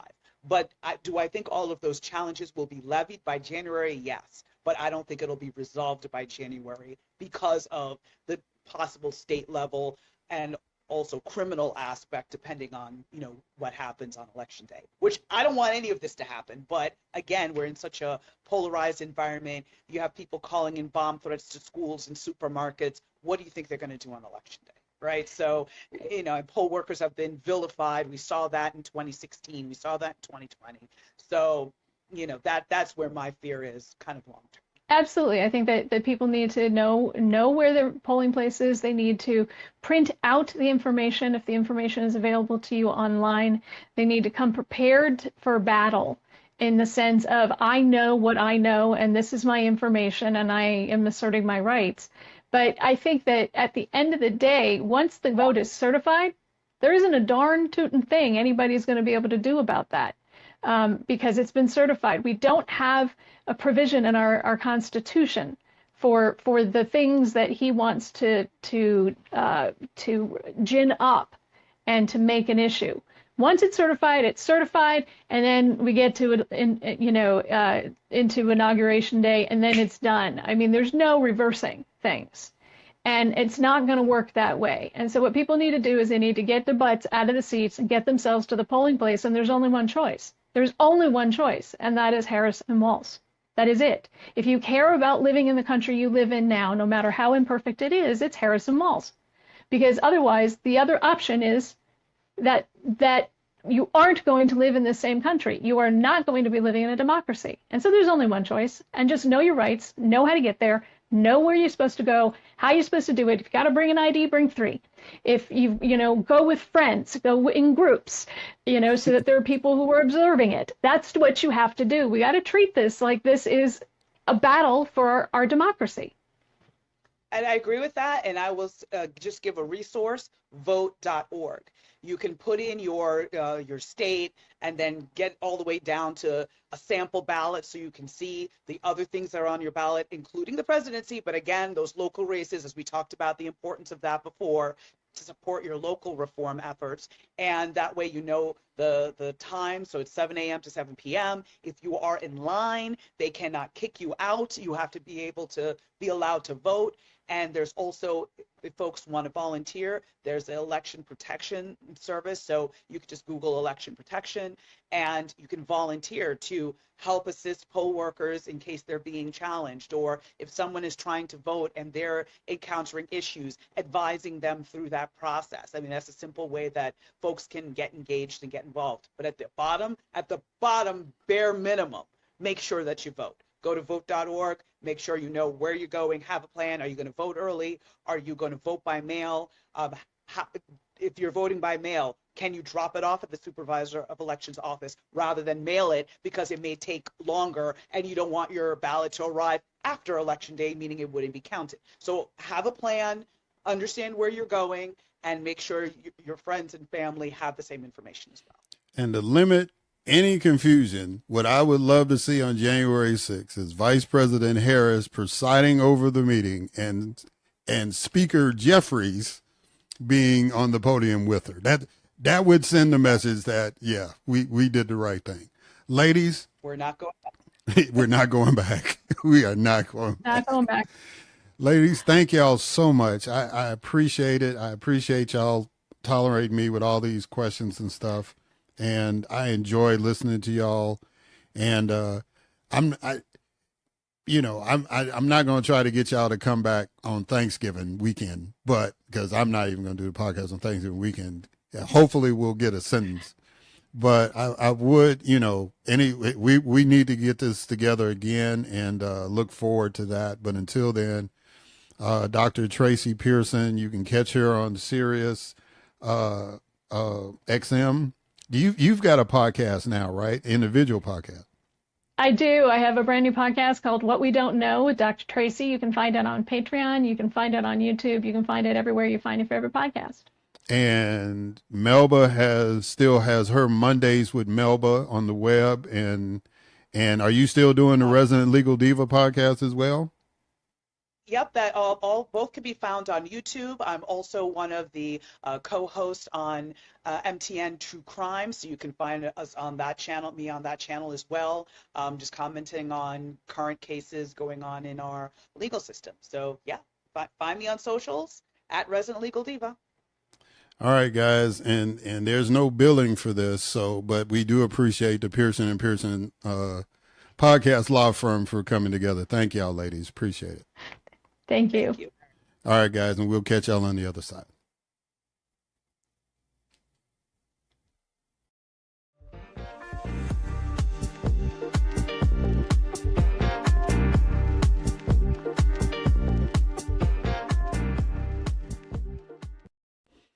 All right, and we are back. So thank y'all for hanging with me. I know this was a long one, but this was a good one, right? I hope you enjoyed Kellee Hough, Knighten Hough, better known as Kel Bell, and Maura Quint. Two ladies who are very, very funny, but very, very intelligent, especially when it comes to the political process. And I greatly appreciate them coming on to display why humor is important in our discussion and why politics at this time is important. And then my law firm of Pearson and Pearson, I want to thank Dr. Tracy and Melba for coming on and offering their insights as well. So I had some thoughts, but because y'all have been really good listening, I'll save those for later, or maybe I might say something on Patreon. But again, I want to thank the guests for coming on, and I want to thank y'all for listening. And until next time.